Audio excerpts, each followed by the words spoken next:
রবিবার সকালে পুরনো জিনিসপত্র গুছাচ্ছি। একটা অ্যালবাম বের হলো। ছেলে দেখে বলল, মা, এইগুলো কোনো সময়ের ছবি। বসে ছবিগুলো দেখতে লাগলাম। একটা ছবিতে আমি লাল শাড়ি পরে হাসছি। সেই সময় আমার বয়স ছিল 25। ছেলে সেই ছবিটা হাতে নিয়ে অনেকক্ষণ দেখল। তারপর বলল, মা, এই ছবিতে তুমি দেখতে একদম হিরোইনের মতো। আমি হাসতে হাসতে বললাম, সেই যুগের কথা। ছেলে আরও ছবিগুলো দেখতে লাগল। হঠাৎ সে একটা ছবি নিয়ে খুব মনোযোগ দিয়ে দেখছে। সেটা আমি সাদা শাড়ি পরে দাঁড়িয়ে আছি। তার বয়স তখন মাত্র 5 বছর। সে আমার পাশে দাঁড়িয়ে। সে বলল, মা, দেখো, এই ছবিতে আমরা দেখতে মাছেলে নয়, দেখতে কোনো দম্পতির মতো। আমি অবাক হয়ে বললাম, কি বলছিস তুই? সে বলল, সত্যি মা। দেখো না, তুমি এত সুন্দর আর আমি তোমার পাশে। মনে হচ্ছে স্বামী স্ত্রী। আমি ছবিটা নিয়ে দেখলাম। সত্যি কথা, আমরা দেখতে বেশ মিল ছিল। ছেলে আমার কাছে এসে বসল। মা, আমি একটা কথা বলি। আমি তার দিকে তাকালাম। সে বলল, মা, এই ছবিগুলো দেখে আমার মনে হচ্ছে তুমি আমার জন্য তৈরি হয়েছিলে। তোমার সাথে আমার কত মিল। আমরা একসাথে কত সুন্দর লাগি। আমি ছোটবেলা থেকে তোমার পাশে আছি। তুমি আমার সব চাহিদা বুঝো। আমি তোমার সব কথা বুঝি। এটাই তো প্রেম। আমার হাত কাঁপছিল। ছবিটা টেবিলে রাখলাম। ছেলে আমার হাত ধরে বলল, মা, আমি তোমাকে ভালোবাসি। এই ছবিগুলো দেখে আমার আরও নিশ্চিত হয়েছি যে তুমি আমার জন্য। আমরা একসাথে এত সুন্দর। তুমি আমার স্ত্রী হও। আমি তোমাকে সুখী করব। সকালের রোদ জানালা দিয়ে ঘরে আসছিল। সেই আলোতে তার মুখ দেখাচ্ছিল খুব সুন্দর। অ্যালবামের পাতা উল্টাতে উল্টাতে আমার মনে হচ্ছিল যেন আমি আমার জীবনের গল্প পড়ছি। আর সেই গল্পে ছেলে শুধু আমার ছেলে নয়, সে আমার সবচেয়ে কাছের মানুষ। তার কথা শুনে মনে হলো সত্যিই আমরা একে অপরের জন্য তৈরি। তার চোখে এমন ভালোবাসা দেখলাম যে মনে হলো এই ছবিগুলো আসলে আমাদের প্রেমের সাক্ষী। এই গল্পটি সম্পূর্ণ শুনলে আপনাদের পানি অটোমেটিক বের হয়ে যাবে, সো যত দ্রুত সম্ভব হাতের কাছে টিস্যু নিয়ে বসে পড়ুন। বিছানার চাদর যেন নষ্ট না হয় সেটা সম্পূর্ণ খেয়াল রাখার অনুরোধ জানিয়ে গল্পটি এখন শুরু করব। তার আগে সর্বশেষ অনুরোধ, দয়া করে এমন পানি বের করার গল্প নিয়মিত শুনতে আমাদের চ্যানেলটি সকলেই সাবস্ক্রাইব করুন। ধন্যবাদ। হ্যালো বন্ধুরা, আমার নাম মিথিলা খান। আমার বয়স 44 বছর। আমার স্বামীর নাম কাজী রহমান, বয়স 47 বছর। আমাদের 2 সন্তান, রিয়াদ আর তানিয়া। রিয়াদ 20 বছর বয়সী, ইউনিভার্সিটিতে পড়ে। তানিয়া 14 বছর বয়সী, হাই স্কুলে যায়। গত সপ্তাহে আমার স্বামী কাজী রহমান আমাকে একটা অদ্ভুত কথা বলেছিল যে তার মনে হচ্ছে আমাদের বাড়িতে কেউ লুকিয়ে আছে। প্রথমে আমি হাসি দিয়ে উড়িয়ে দিয়েছিলাম। কিন্তু পরের দিন থেকে আমিও অদ্ভুত কিছু লক্ষ্য করতে শুরু করলাম। রাতে ঘুমানোর আগে আমি সব আলো নিভিয়ে রাখি। কিন্তু সকালে উঠে দেখি রান্নাঘরের আলো জ্বলে আছে। প্রথম দিন ভাবলাম হয়তো ভুলে গেছি। দ্বিতীয় দিনও একই ঘটনা। তৃতীয় দিন আমি বিশেষ খেয়াল করে সব আলো নিভিয়ে ঘুমালাম। কিন্তু সকালে উঠে দেখি রান্নাঘরের পাশাপাশি বসার ঘরের আলোও জ্বলছে। আমি কাজী রহমানকে বললাম। সে বলল, আমিও এই ব্যাপারটা লক্ষ্য করেছি। শুধু আলো না, কখনো কখনো মনে হয় কেউ রান্নাঘরে হাঁটাহাঁটি করছে। তার কথা শুনে আমার গায়ে কাঁটা দিল। আমি বললাম, তুমি কি মনে করো কেউ আমাদের বাড়িতে ঢুকেছে? কাজী রহমান বলল, সেটাই সবচেয়ে সম্ভাব্য ব্যাখ্যা। কিন্তু কেউ ঢুকলে তো কিছু না কিছু চুরি করত। আমাদের বাড়িতে তো কিছুই নেই হারিয়ে। সত্যি, আমাদের ঘরের সব কিছু ঠিক যেখানে রেখেছিলাম সেখানেই আছে। পরের রাতে আমরা দুজনেই জেগে থাকার সিদ্ধান্ত নিলাম। রাত 2টার দিকে হঠাৎ রান্নাঘর থেকে থালাবাসনের আওয়াজ এলো। আমরা দুজনেই চমকে উঠলাম। কাজী রহমান আস্তে আস্তে উঠে দরজার কাছে গেল। আমিও তার পিছে পিছে গেলাম। রান্নাঘরের দরজা খুলে আমরা যা দেখলাম তাতে আমাদের চোখ ছানাবড়া। একটা মেয়ে আমাদের রান্নাঘরে দাঁড়িয়ে আছে। তার বয়স হবে 25-26। সে একদম আমাদের রিয়াদের মতো দেখতে। একই ধরনের চোখ, নাক, ঠোঁট। যেন রিয়াদের বোন। মেয়েটা আমাদের দেখে ভয় পেয়ে গেল। সে বলল, আঙ্কেল, আন্টি, আমি। কাজী রহমান বলল, তুমি কে? কিভাবে আমাদের বাড়িতে ঢুকলে? মেয়েটা কাঁদতে কাঁদতে বলল, আমার নাম সীমা। আমি গত 10 দিন ধরে আপনাদের বাড়িতে লুকিয়ে আছি। আমি বললাম, কেন? তোমার বাড়ি কোথায়? তোমার বাবা মা কোথায়? সীমা কাঁদতে কাঁদতে বলল, আমার কেউ নেই। আমি এতিম। আমি রাস্তায় থাকি। শীতকালে খুব ঠান্ডা লাগছিল। তাই আপনাদের বাড়িতে লুকিয়ে থাকতাম। আমার মনে দয়া হল। কিন্তু কাজী রহমান সন্দেহের চোখে তাকিয়ে রইল। সে বলল, তুমি সত্যি বলছ তো? তুমি তো চোর ডাকাত কিছু নও। সীমা বলল, না আঙ্কেল। আমি কিছুই চুরি করিনি। শুধু রাতে এখানে ঘুমাতাম। সকালে চলে যেতাম। আমি কাজী রহমানের দিকে তাকালাম। সে আমার চোখের দিকে তাকিয়ে বুঝে গেল আমি কি ভাবছি। আমি বললাম, সীমা, তুমি এখানে থাকতে পারো। কিন্তু লুকিয়ে কেন? আমাদের বললেই তো পারতে। সীমা বলল, আমি ভয় পেয়েছিলাম। মনে করেছিলাম আপনারা আমাকে তাড়িয়ে দেবেন। আমি তার হাত ধরে বললাম, না বাবা, আমরা তোমাকে তাড়াব না। তুমি আমাদের সাথেই থাকো। পরের দিন সকালে রিয়াদ আর তানিয়া সীমাকে দেখে অবাক হয়ে গেল। রিয়াদ বলল, মা, একে? আমি সব ঘটনা বললাম। তানিয়া বলল, দিদি, তুমি আমার বড় বোনের মতো। সীমা হাসল। কিন্তু রিয়াদের মুখে অন্য রকম ভাব। সে সীমার দিকে এমনভাবে তাকিয়ে রইল যেন তাকে আগে দেখেছে। আমি রিয়াদকে জিজ্ঞেস করলাম, কি হয়েছে? তুমি এমন করে তাকিয়ে আছো কেন? রিয়াদ বলল, মা, এই মেয়েটাকে আমি আগেও দেখেছি। সীমা চমকে উঠল। বলল, কোথায় দেখেছ? রিয়াদ বলল, আমার স্বপ্নে। গত কয়েক মাস ধরে আমি প্রায় স্বপ্নে তোমাকে দেখি। তুমি আমার সাথে কথা বলো, হাসো। এই কথা শুনে আমাদের সবার গায়ে কাটা দিল। সীমা বলল, আমিও তোমাকে স্বপ্নে দেখি। তুমি আমাকে বলো এই বাড়িতে আসতে। তাই আমি এখানে এসেছি। আমি আর কাজী রহমান দুজনেই হতবাক। একই রকম ব্যাপার? দুজনে দুজনকে স্বপ্নে দেখে? তানিয়া বলল, মা, এটা কি কোনো জাদুটো না? আমি বললাম, জানি না বাবা।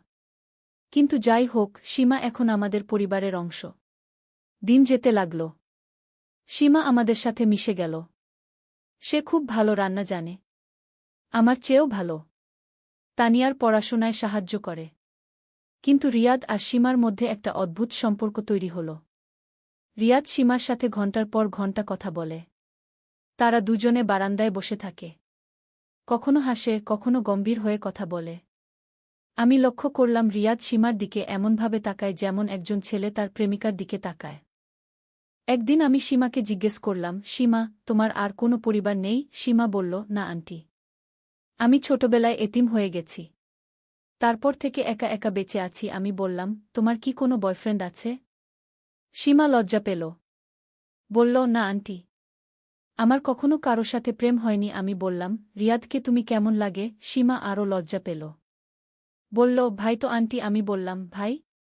তুমি তো আমাদের পরিবারের কেউ নও। তুমি আমাদের মেয়ের মতো। কিন্তু রক্তের সম্পর্ক নেই।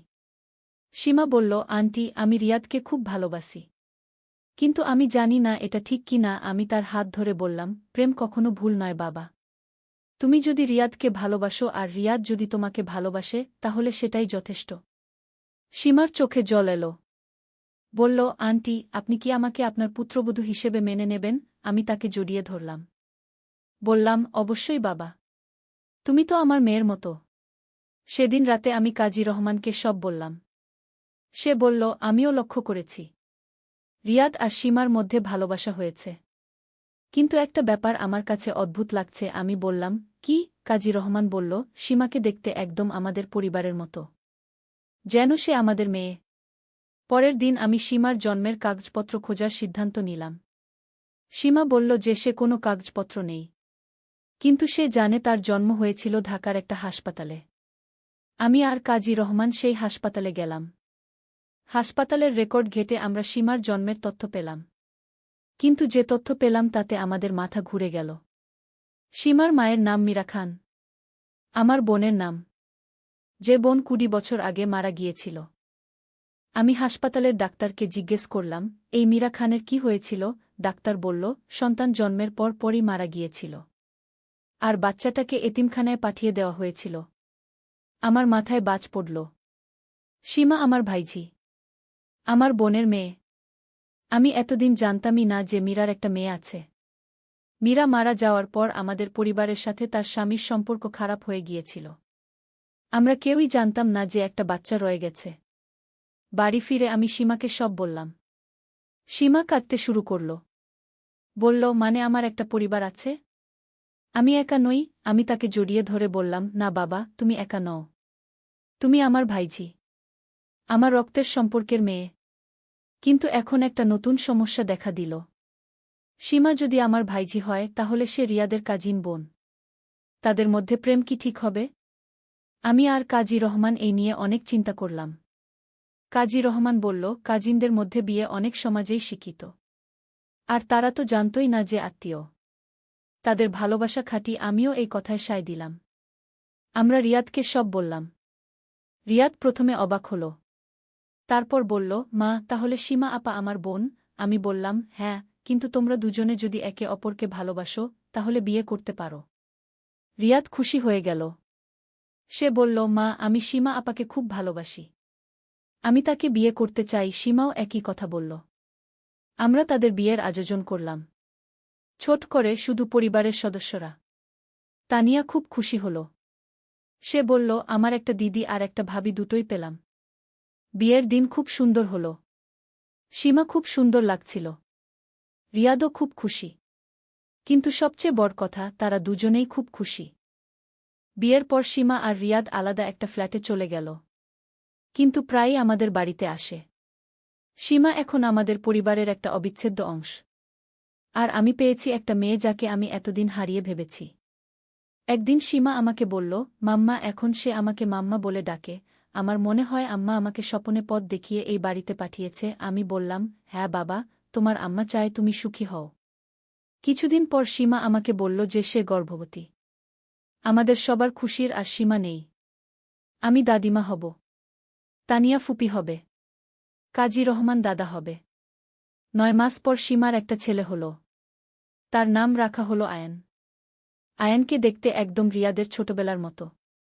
আমার মনে হল যেন আমার রিয়াদ ছোট হয়ে ফিরে এসেছে। আজ আয়ানের বয়স 3 বছর। সে খুব সুন্দর, খুব বুদ্ধিমান। সীমা আর রিয়াদ খুব সুখে আছে।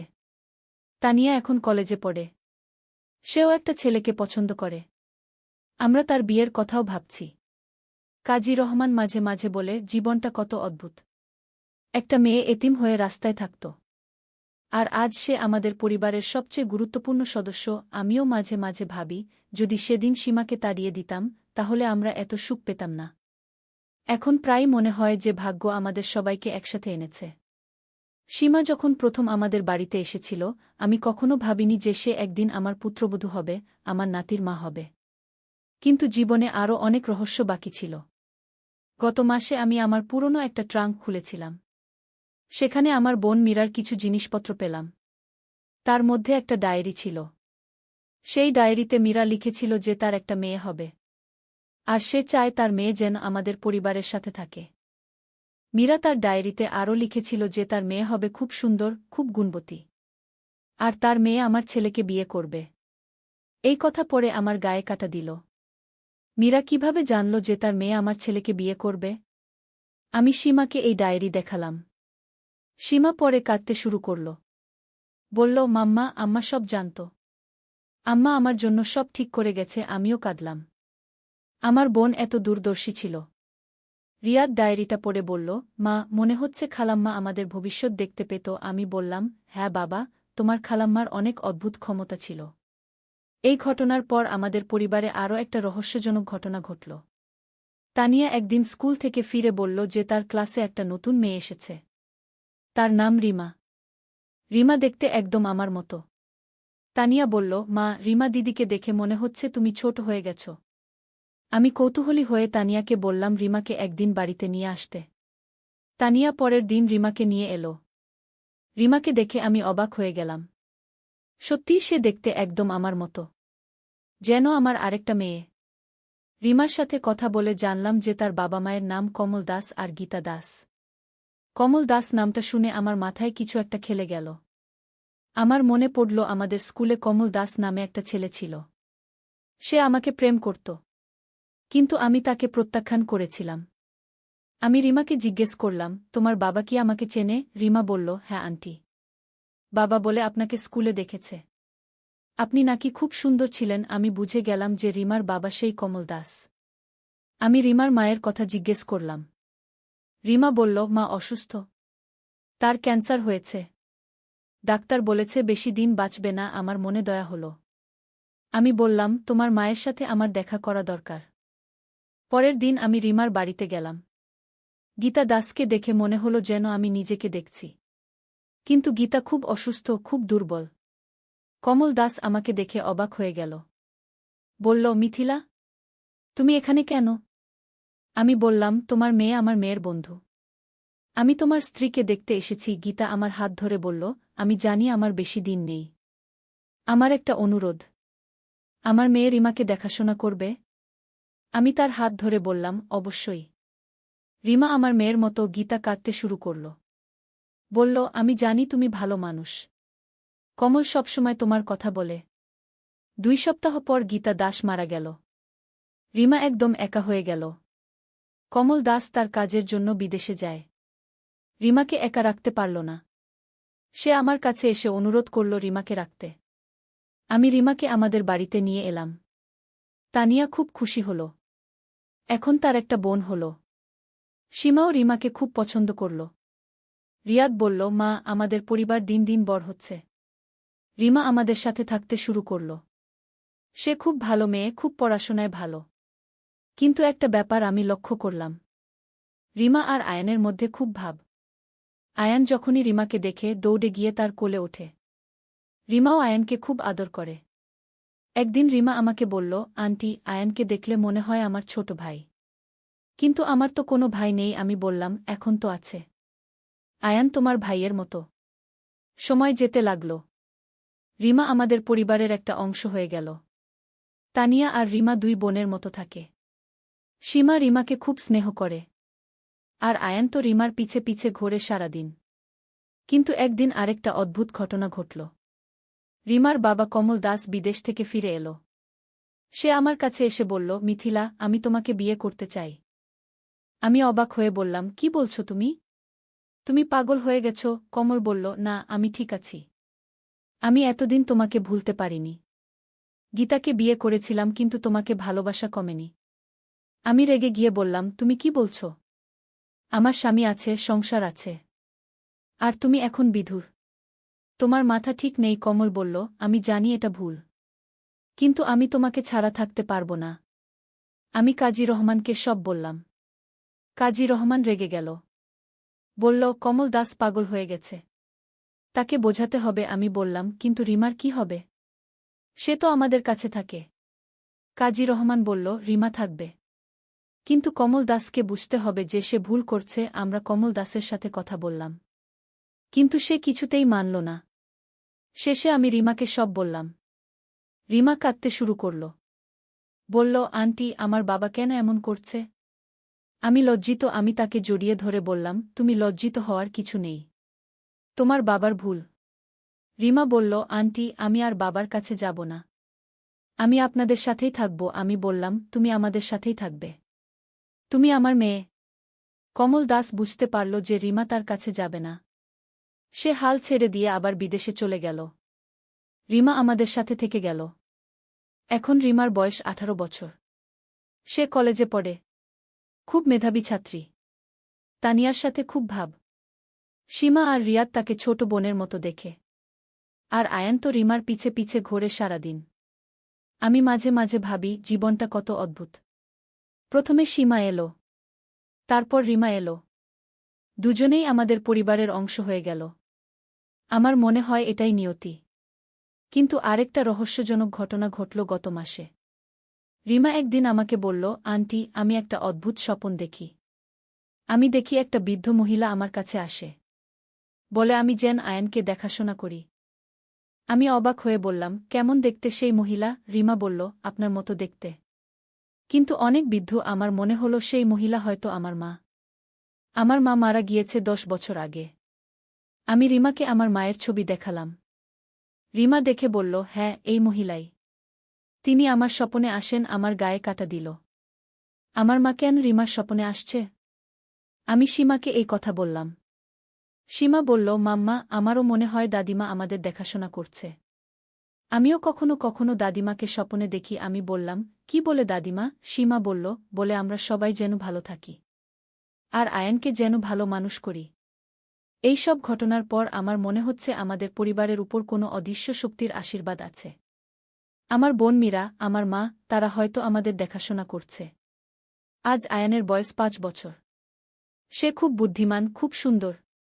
স্কুলে খুব ভালো ফলাফল করে। রিমা তার পড়াশোনায় সাহায্য করে। তানিয়া তার সাথে খেলে। আমরা সবাই তাকে খুব আদর করি। কিন্তু একটা ব্যাপার আমি লক্ষ্য করি। আয়ান রিমাকে দেখলে বলে, মাম্মি, রিমা ফুপি কি আমার বউ হবে? আমি হেসে বলি, না বাবা, রিমা ফুপি তোমার ফুপি। কিন্তু আয়ান বলে, আমি বড় হলে রিমা ফুপিকে বিয়ে করব। রিমাও আয়ানের এই কথা শুনে লজ্জা পায়। কিন্তু সে আয়ানকে খুব স্নেহ করে। আমার মনে হয় আয়ান আর রিমার মধ্যে একটা বিশেষ বন্ধন আছে। আমি মাঝে মাঝে ভাবি, ভবিষ্যতে কি হবে? আয়ান বড় হলে সত্যিই কি রিমাকে বিয়ে করবে? রিমা কি আয়ানের জন্য অপেক্ষা করবে? এই সব প্রশ্নের উত্তর কেবল সময় দিতে পারবে। কিন্তু এখনও পর্যন্ত আমাদের পরিবার খুব সুখে আছে। কাজী রহমান এখনও সুস্থ। আমিও ভালো আছি। সীমা আর রিয়াদ খুব সুখী।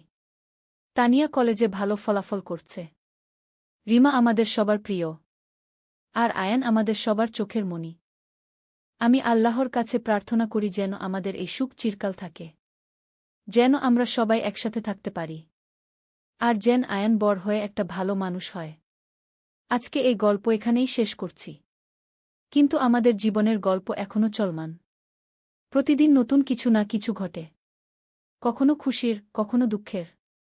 কিন্তু আমরা সবাই একসাথে আছি বলে সব কিছু সহ্য করতে পারি।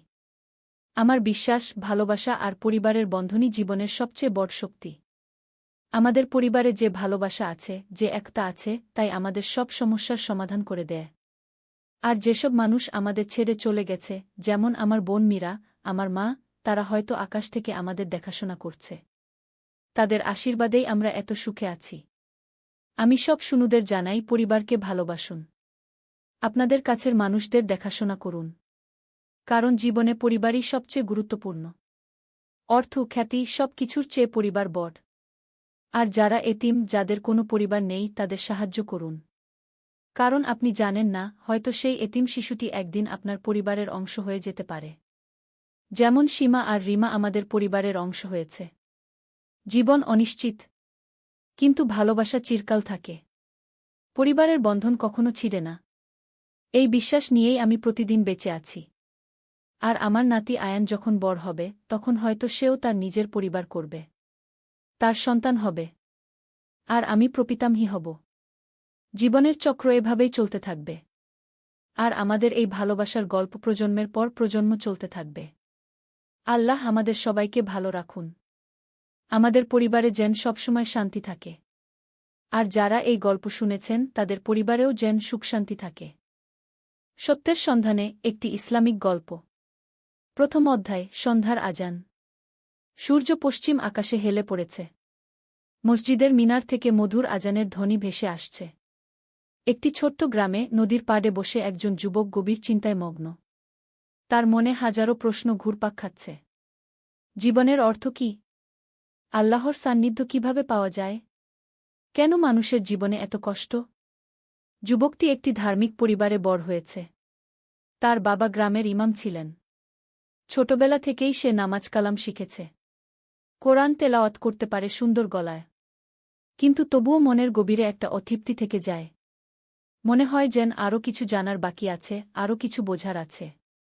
আজানের শেষ শব্দ মিলিয়ে গেলে যুবকটি উঠে দাঁড়ায়।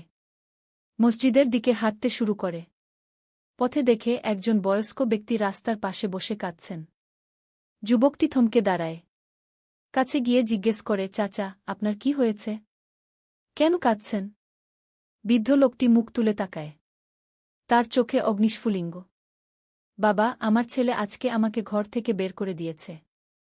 বলেছে বুড়া হয়ে গেছি, এখন তার বোঝা। নিজের সন্তান আমাকে চিনতে পারল না। যুবকটির মন ভেঙে যায়। এ কেমন জামানা! সন্তান বাবাকে রাস্তায় ফেলে দেয়। সে বৃদ্ধের হাত ধরে বলে, চাচা, আপনি আমার সাথে আসুন। আজকে আমার ঘরেই থাকবেন। বৃদ্ধ অবাক হয়ে তাকায়। তুমি তো আমাকে চেন না। তবুও চেনার কি আছে? আপনি একজন মানুষ, আমিও মানুষ। আল্লাহ সবাইকে ভালোবাসেন। আর আল্লাহর সৃষ্টির সেবা করাই তো আমাদের কাজ। দ্বিতীয় অধ্যায়, রাতের ইবাদত। সেই রাতে বৃদ্ধকে নিজের ঘরে থাকার ব্যবস্থা করে দেওয়ার পর যুবকটি একা বসে থাকে।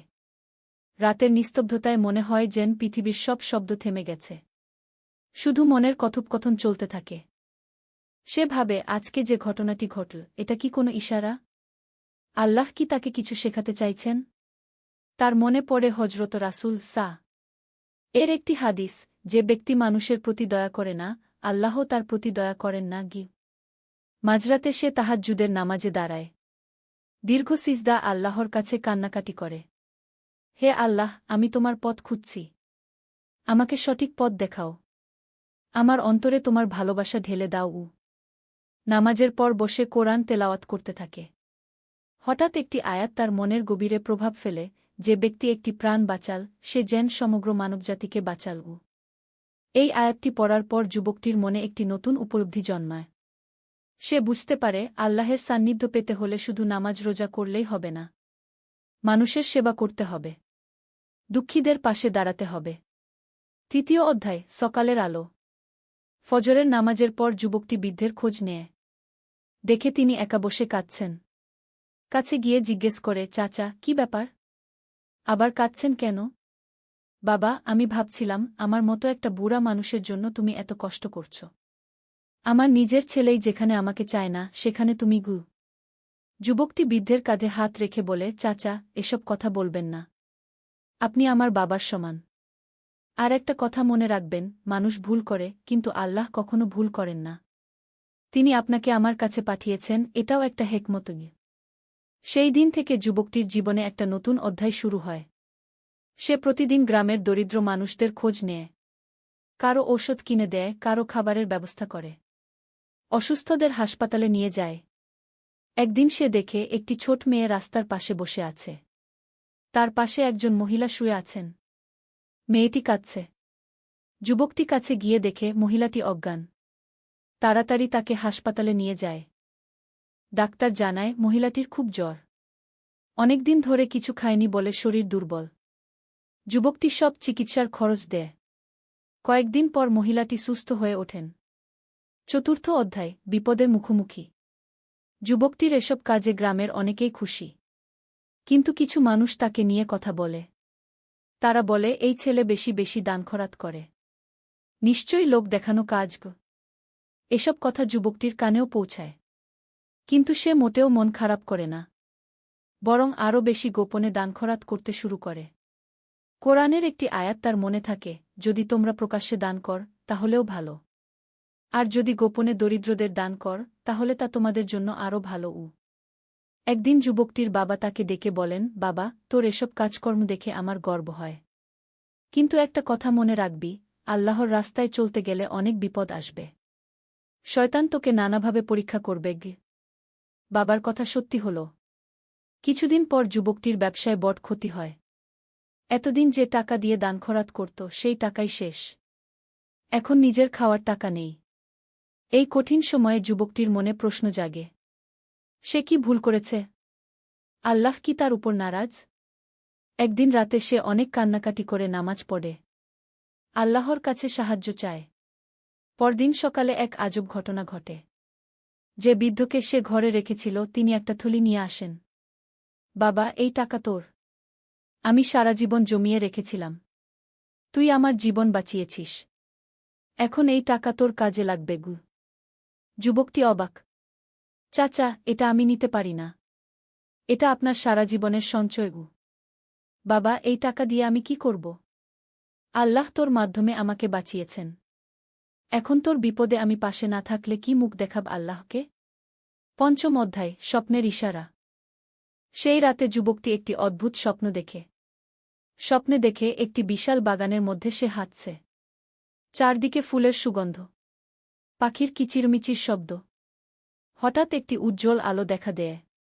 সেই আলোর মধ্য থেকে একটি কণ্ঠস্বর শোনা যায়, হে আমার বান্দা, তুমি আমার সন্তুষ্টি অর্জন করেছ। তোমার মনে যে প্রশ্ন তার উত্তর আমি দেব। কিন্তু তার আগে তোমাকে আরও কঠিন পরীক্ষার মুখোমুখি হতে হবে। আরও পরীক্ষা? আমি কি যথেষ্ট কষ্ট পাইনি? বিশ্বাস রাখ, প্রতিটি কষ্টের পেছনে হেকমত আছে। তুমি এখন যে পথে আছো এটাই সঠিক পথ। হাল ছেড়ো না। স্বপ্ন থেকে জেগে যুবকটির মনে অদ্ভুত প্রশান্তি। সে বুঝতে পারে এটা কোনো সাধারণ স্বপ্ন নয়। আল্লাহ তাকে কিছু বুঝিয়েছেন। পরদিন থেকে সে আবার তার কাজ শুরু করে। বৃদ্ধের দেওয়া টাকা দিয়ে আরও বেশি মানুষের সেবা করে। কিন্তু এবার সে আরও সতর্ক। প্রত্যেকটা কাজ করার আগে আল্লাহর কাছে দোয়া করে। একদিন সে শুনতে পায় পাশের গ্রামে বন্যা হয়েছে। অনেক ঘরবাড়ি ভেসে গেছে। মানুষ রাস্তায়। যুবকটি তার সব টাকা নিয়ে সেই গ্রামে যায়। 3 দিন ধরে বন্যার্তদের সেবা করে। খাবার বিতরণ করে। অসুস্থদের ডাক্তার দেখায়। 6ষ্ঠ অধ্যায় মহাপরীক্ষা। বন্যার্তদের সেবা করে ফিরে আসার পর যুবকটি অসুস্থ হয়ে পড়ে। 3 দিন ভেজা কাপড়ে থাকার ফলে তার ঠান্ডা লেগেছে। জ্বরও এসেছে। কিন্তু ডাক্তার দেখানোর টাকা নেই। এই অবস্থায় একদিন রাতে তার অবস্থা খারাপ হয়ে যায়। জ্বরে বুক ছাই করছে। নিঃশ্বাস নিতে কষ্ট হচ্ছে। যুবকটি ভাবে এই বুঝি আমার শেষ সময় এসে গেল। কিন্তু সে হাল ছাড়ে না। মনে মনে আল্লাহর কাছে দোয়া করতে থাকে। হে আল্লাহ, যদি আমার মৃত্যুর সময় এসে থাকে তাহলে আমি রাজি। কিন্তু একটা কথা, আমি যা কিছু করেছি তা শুধুমাত্র তোমার সন্তুষ্টির জন্য। আমার কোনো রিয়া বা লোক দেখানোর মনোভাব থেকে থাকলে তুমি আমাকে ক্ষমা করগু। এভাবে দোয়া করতে করতে তার চোখে ঘুম এসে যায়। স্বপ্নে আবার সেই উজ্জ্বল আলো দেখে। এবার আলোর মধ্য থেকে কণ্ঠস্বর শোনা যায়। তুমি পরীক্ষায় পাস করেছ। তোমার অন্তর খাঁটি। এখন তোমার কাজ বাড়ানোর সময় এসেছে গি। 7ম অধ্যায় নতুন শুরু। সকালে যুবকটির জ্বর কমে যায়। শরীরেও শক্তি ফিরে আসে। সে বুঝতে পারে আল্লাহ তাকে সুস্থ করেছেন। কিন্তু কেন? এর পেছনে নিশ্চয়ই কোনো উদ্দেশ্য আছে। কয়েকদিন পর একটি ঘটনা ঘটে যা তার জীবনকে সম্পূর্ণ বদলে দেয়া। গ্রামে একটি ধনী ব্যবসায়ী আসেন। তিনি যুবকটির সেবার কথা শুনেছেন। তার কাছে একটি প্রস্তাব নিয়ে আসেন। তুমি যেভাবে মানুষের সেবা কর তা দেখে আমার মন ছুঁয়ে গেছে। আমি একটি বড় দাতব্য সংস্থা খুলতে চাই। তুমি যদি এর দায়িত্ব নাও তাহলে অনেক বেশি মানুষের সেবা করতে পারবে গি। যুবকটি প্রথমে দ্বিধায় পড়ে। এত বড় দায়িত্ব সে নিতে পারবে কি? কিন্তু পরে সে রাজি হয়ে যায়। কারণ এটাই তো তার স্বপ্ন ছিল, আরও বেশি মানুষের সেবা করা।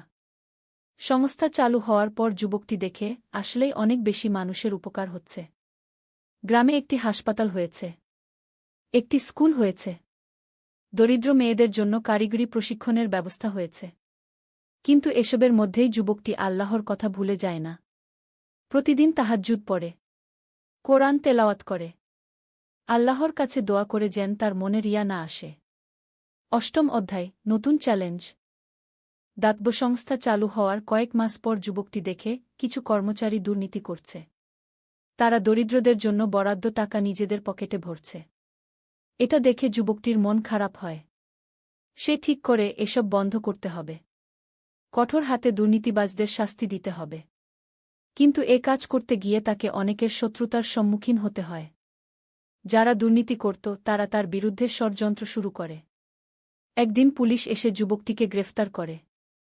অভিযোগ, সে নাকি সংস্থার টাকা আত্মসাৎ করেছে। যুবকটি জানে এটা মিথ্যা অভিযোগ।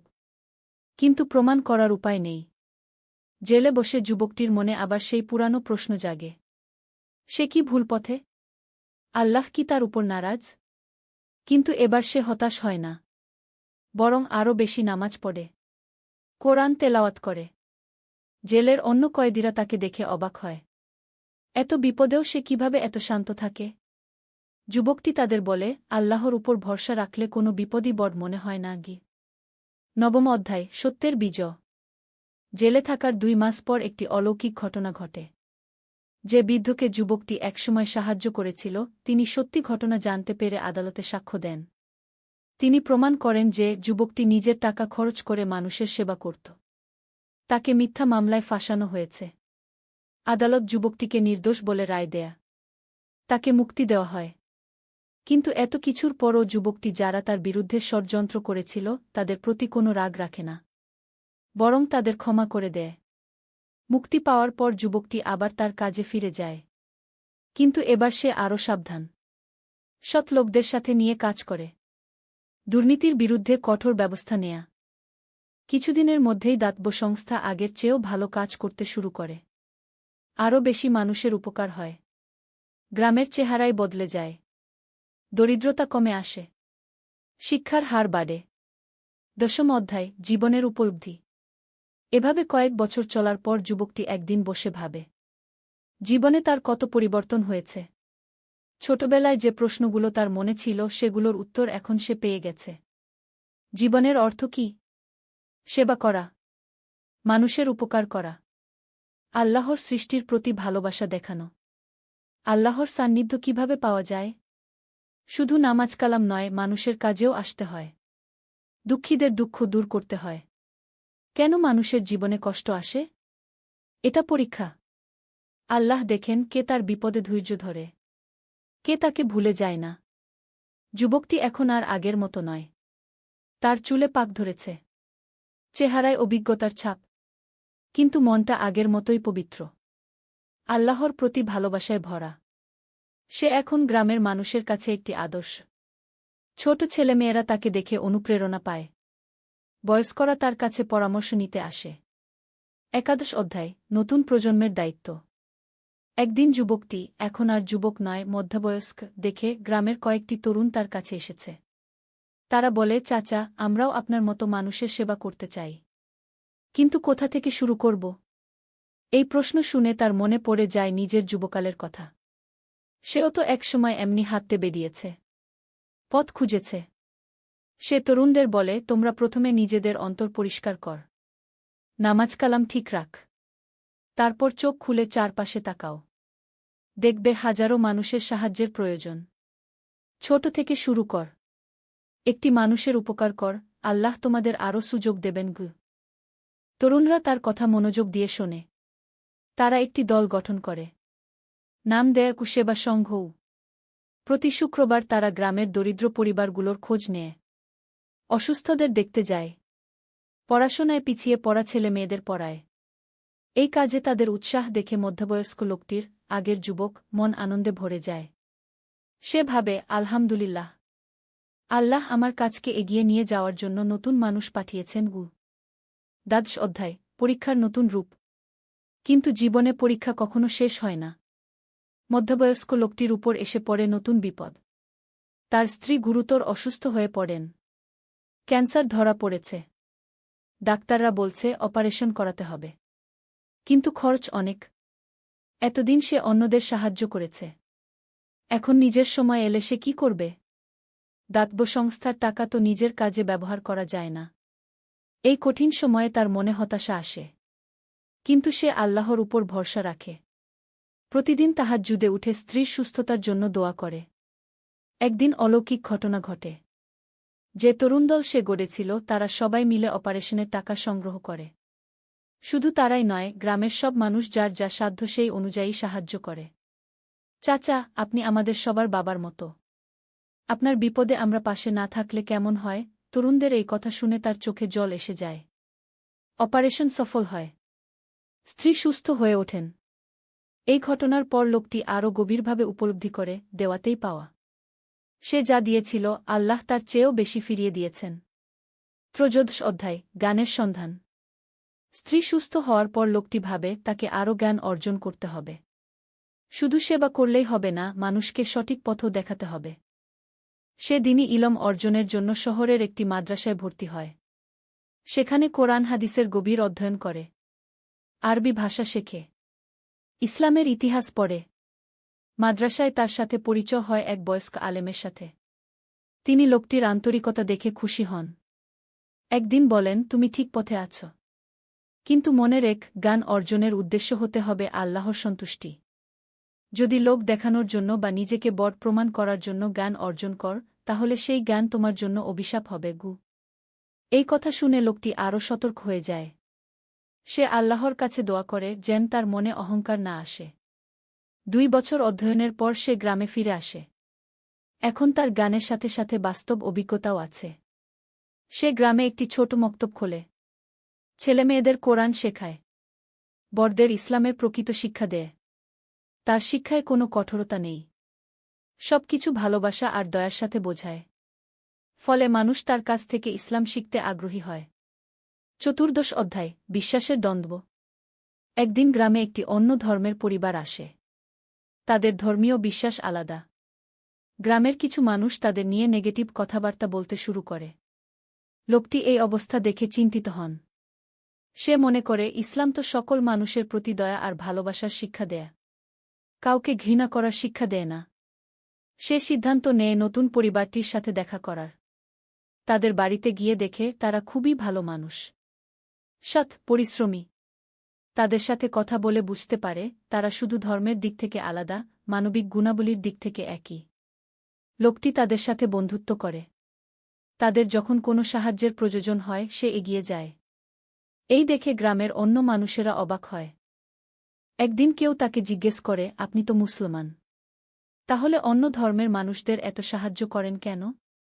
লোকটি হেসে উত্তর দেয়, ইসলাম আমাকে শিখিয়েছে সকল মানুষকে ভালোবাসতে।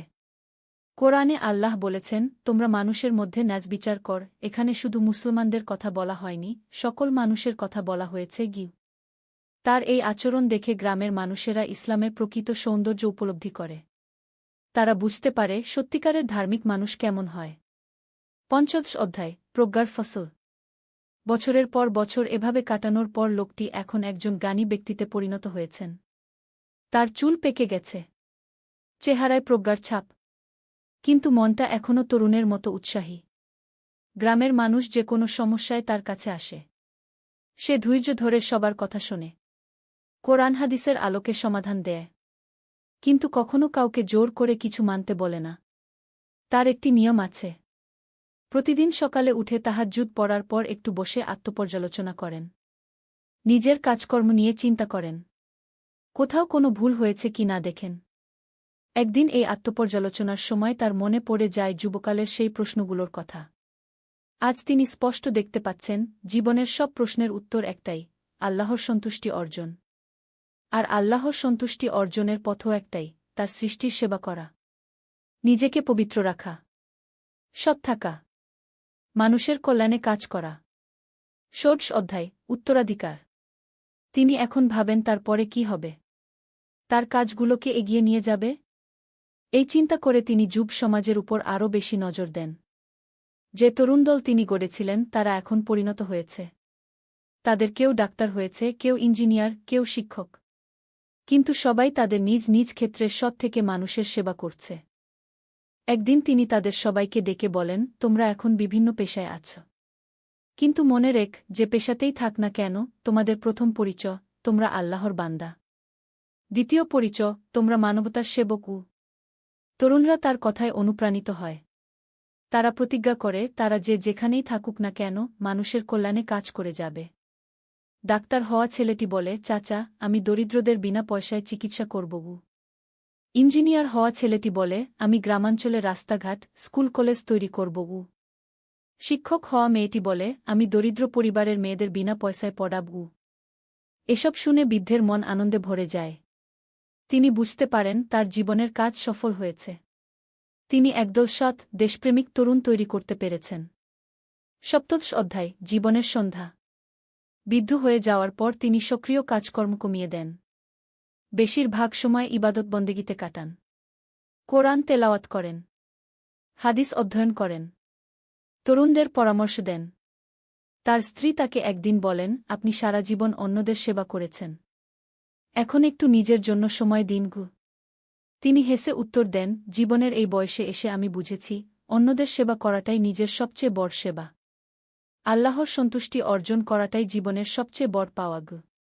তিনি এখন প্রতিদিন দীর্ঘ সময় ধরে দোয়া করেন, নিজের জন্য, পরিবারের জন্য, গ্রামবাসীর জন্য, দেশের জন্য, সমগ্র মুসলিম উম্মাহর জন্য।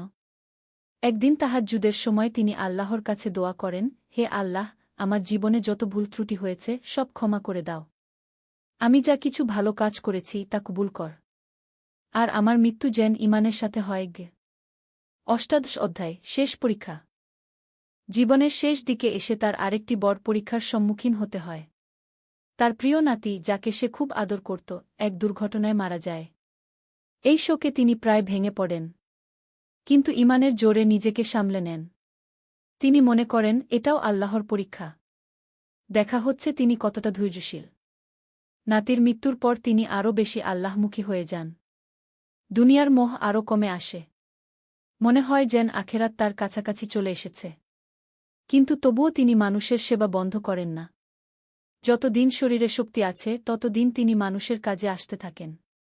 একদিন এক তরুণ তার কাছে এসে বলে, চাচা, আপনার এত বয়স হয়েছে, এখনও কেন এত কাজকর্ম করেন?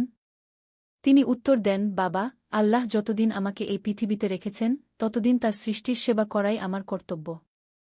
আর কাজ করতে করতেই মৃত্যু হোক, এটাই আমার চাওয়াগে। ২৯ অধ্যায়, আল্লাহর ডাক। তিনি এখন প্রায় স্বপ্নে আখেরাতের কথা দেখেন। জান্নাতের সুন্দর বাগানের স্বপ্ন দেখেন। হুর-গিলমানদের দেখেন। আল্লাহর সন্তুষ্টির অনুভব করেন। একদিন রাতে তাহাজ্জুদ পড়ার সময় তিনি একটি বিশেষ স্বপ্ন দেখেন। স্বপ্নে দেখেন একজন সুন্দর ফেরেশতা তার কাছে এসে বলছে, আল্লাহ আপনার সাথে খুশি। তিনি আপনাকে তার কাছে ডাকছেন গু। স্বপ্ন থেকে জেগে তিনি বুঝতে পারেন তার মৃত্যুর সময় ঘনিয়ে এসেছে। কিন্তু ভয় নেই, বরং এক ধরনের আনন্দ অনুভব করেন।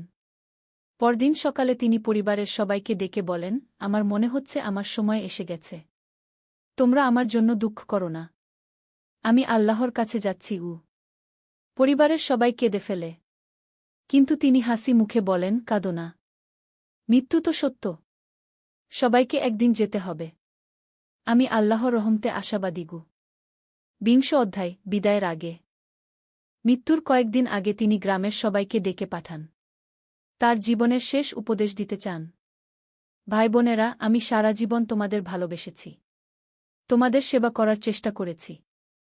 এখন আমার শেষ কথা শোন। প্রথম কথা, আল্লাহকে ভয় কর। তার হুকুম মেনে চল। দ্বিতীয় কথা, মানুষকে ভালোবাস। ধনী গরিব ছোটবড় সবাইকে সমান চোখে দেখ। তৃতীয় কথা, সততার পথ থেকে কখনো সরে যেও না। টাকা পয়সার লোভে পড়ে অন্যায় করো না। চতুর্থ কথা, মানুষের সেবা কর। দুঃখীদের পাশে দাঁড়াও। এটাই তোমাদের জান্নাতের পথ। পঞ্চম কথা, তোমাদের সন্তানদের ভালো শিক্ষা দাও। দ্বীনি এবং দুনিয়াবি দুই শিক্ষাই দরকার। এই ৫টা কথা মনে রাখলে তোমাদের দুনিয়া এবং আখেরাত দুটোই সুন্দর হবে। গ্রামের সবাই কান্নায় ভেঙে পড়ে। সবার মনে হয় যেন তাদের বাবা চলে যাচ্ছেন। ২১ অধ্যায়, শেষ নিঃশ্বাস। তার মৃত্যুর দিন ছিল শুক্রবার। সকালে উঠে স্বাভাবিক নিয়মে তাহাজ্জুদ পড়েন। ফজরের নামাজ পড়েন। কোরআন তেলাওয়াত করেন। দুপুরের দিকে তিনি শুয়ে পড়েন। পরিবারের সবাই তার পাশে বসে থাকে। তিনি তাদের দিকে তাকিয়ে হাসেন।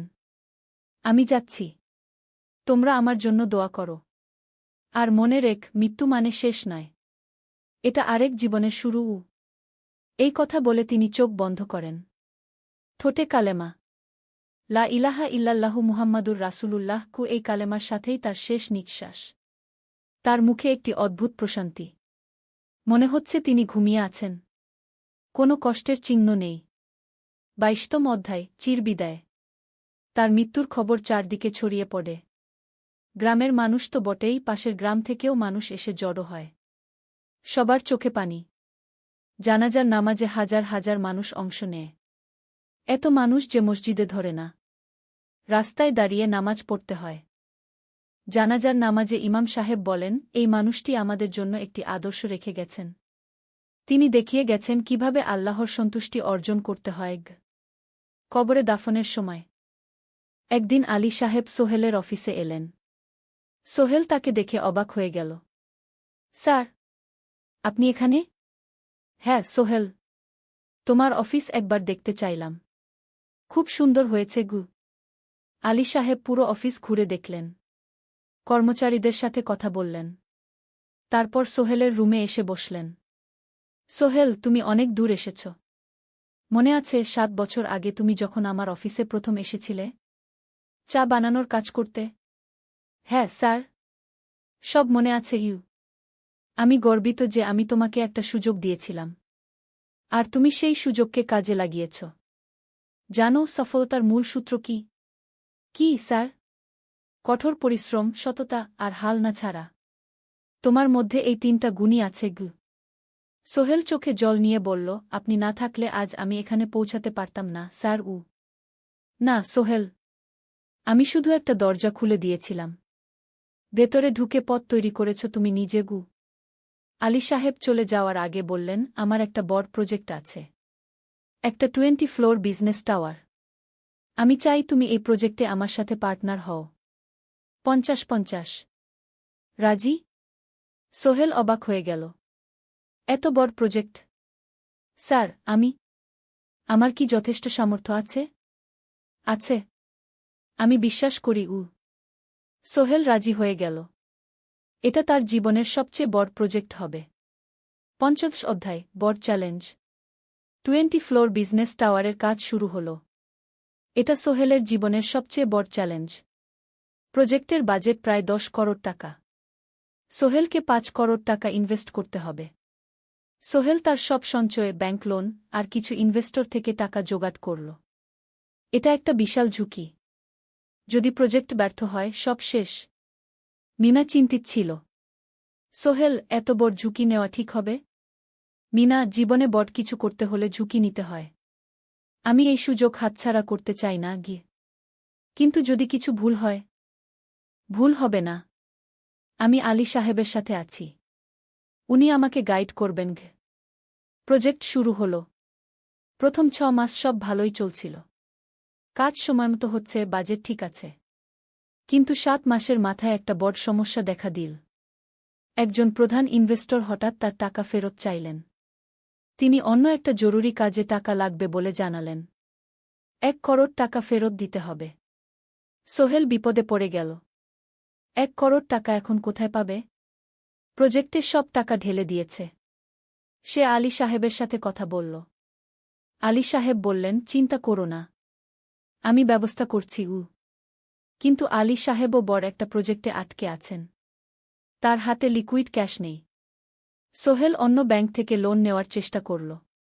কিন্তু ব্যাংক বলল, ইতিমধ্যে তার অনেক লোন আছে, নতুন লোন দিতে পারবে না। সোহেল রাতে ঘুমাতে পারছিল না। খাওয়া দাওয়া বন্ধ করে দিয়েছিল। মিনা তাকে দেখে খুব চিন্তিত হয়ে গেল। সোহেল, প্লিজ নিজেকে এভাবে শেষ করে ফেলো না। কোনো একটা রাস্তা বের হবেই। কিন্তু সোহেল কোনো রাস্তা দেখতে পাচ্ছিল না। ইনভেস্টর 15 দিন সময় দিয়েছে। 15 দিনের মধ্যে টাকা ফেরত না দিলে তিনি আইনি ব্যবস্থা নেবেন। 10 দিন কেটে গেল। সোহেল কোনো সমাধান খুঁজে পেল না। সে প্রায় হাল ছেড়ে দিয়েছিল। 11 দিনের দিন একটা অপ্রত্যাশিত ঘটনা ঘটল। জাহিদ ভাই, সোহেলের পুরনো সহকর্মী, তার অফিসে এলেন। জাহিদ ভাই এখন একটা রিয়েল এস্টেট কোম্পানিতে সিনিয়র ম্যানেজার। সোহেল, আমি তোমার সমস্যার কথা শুনেছি। হ্যাঁ ভাই, আমি বিপদে পড়েছি। আমি তোমাকে সাহায্য করতে চাই। আমার কিছু সঞ্চয় আছে। 5 লাখ টাকা। তুমি নাও। সোহেল চোখে জল নিয়ে বলল, ভাই, আমি কিছু বলার দরকার নেই।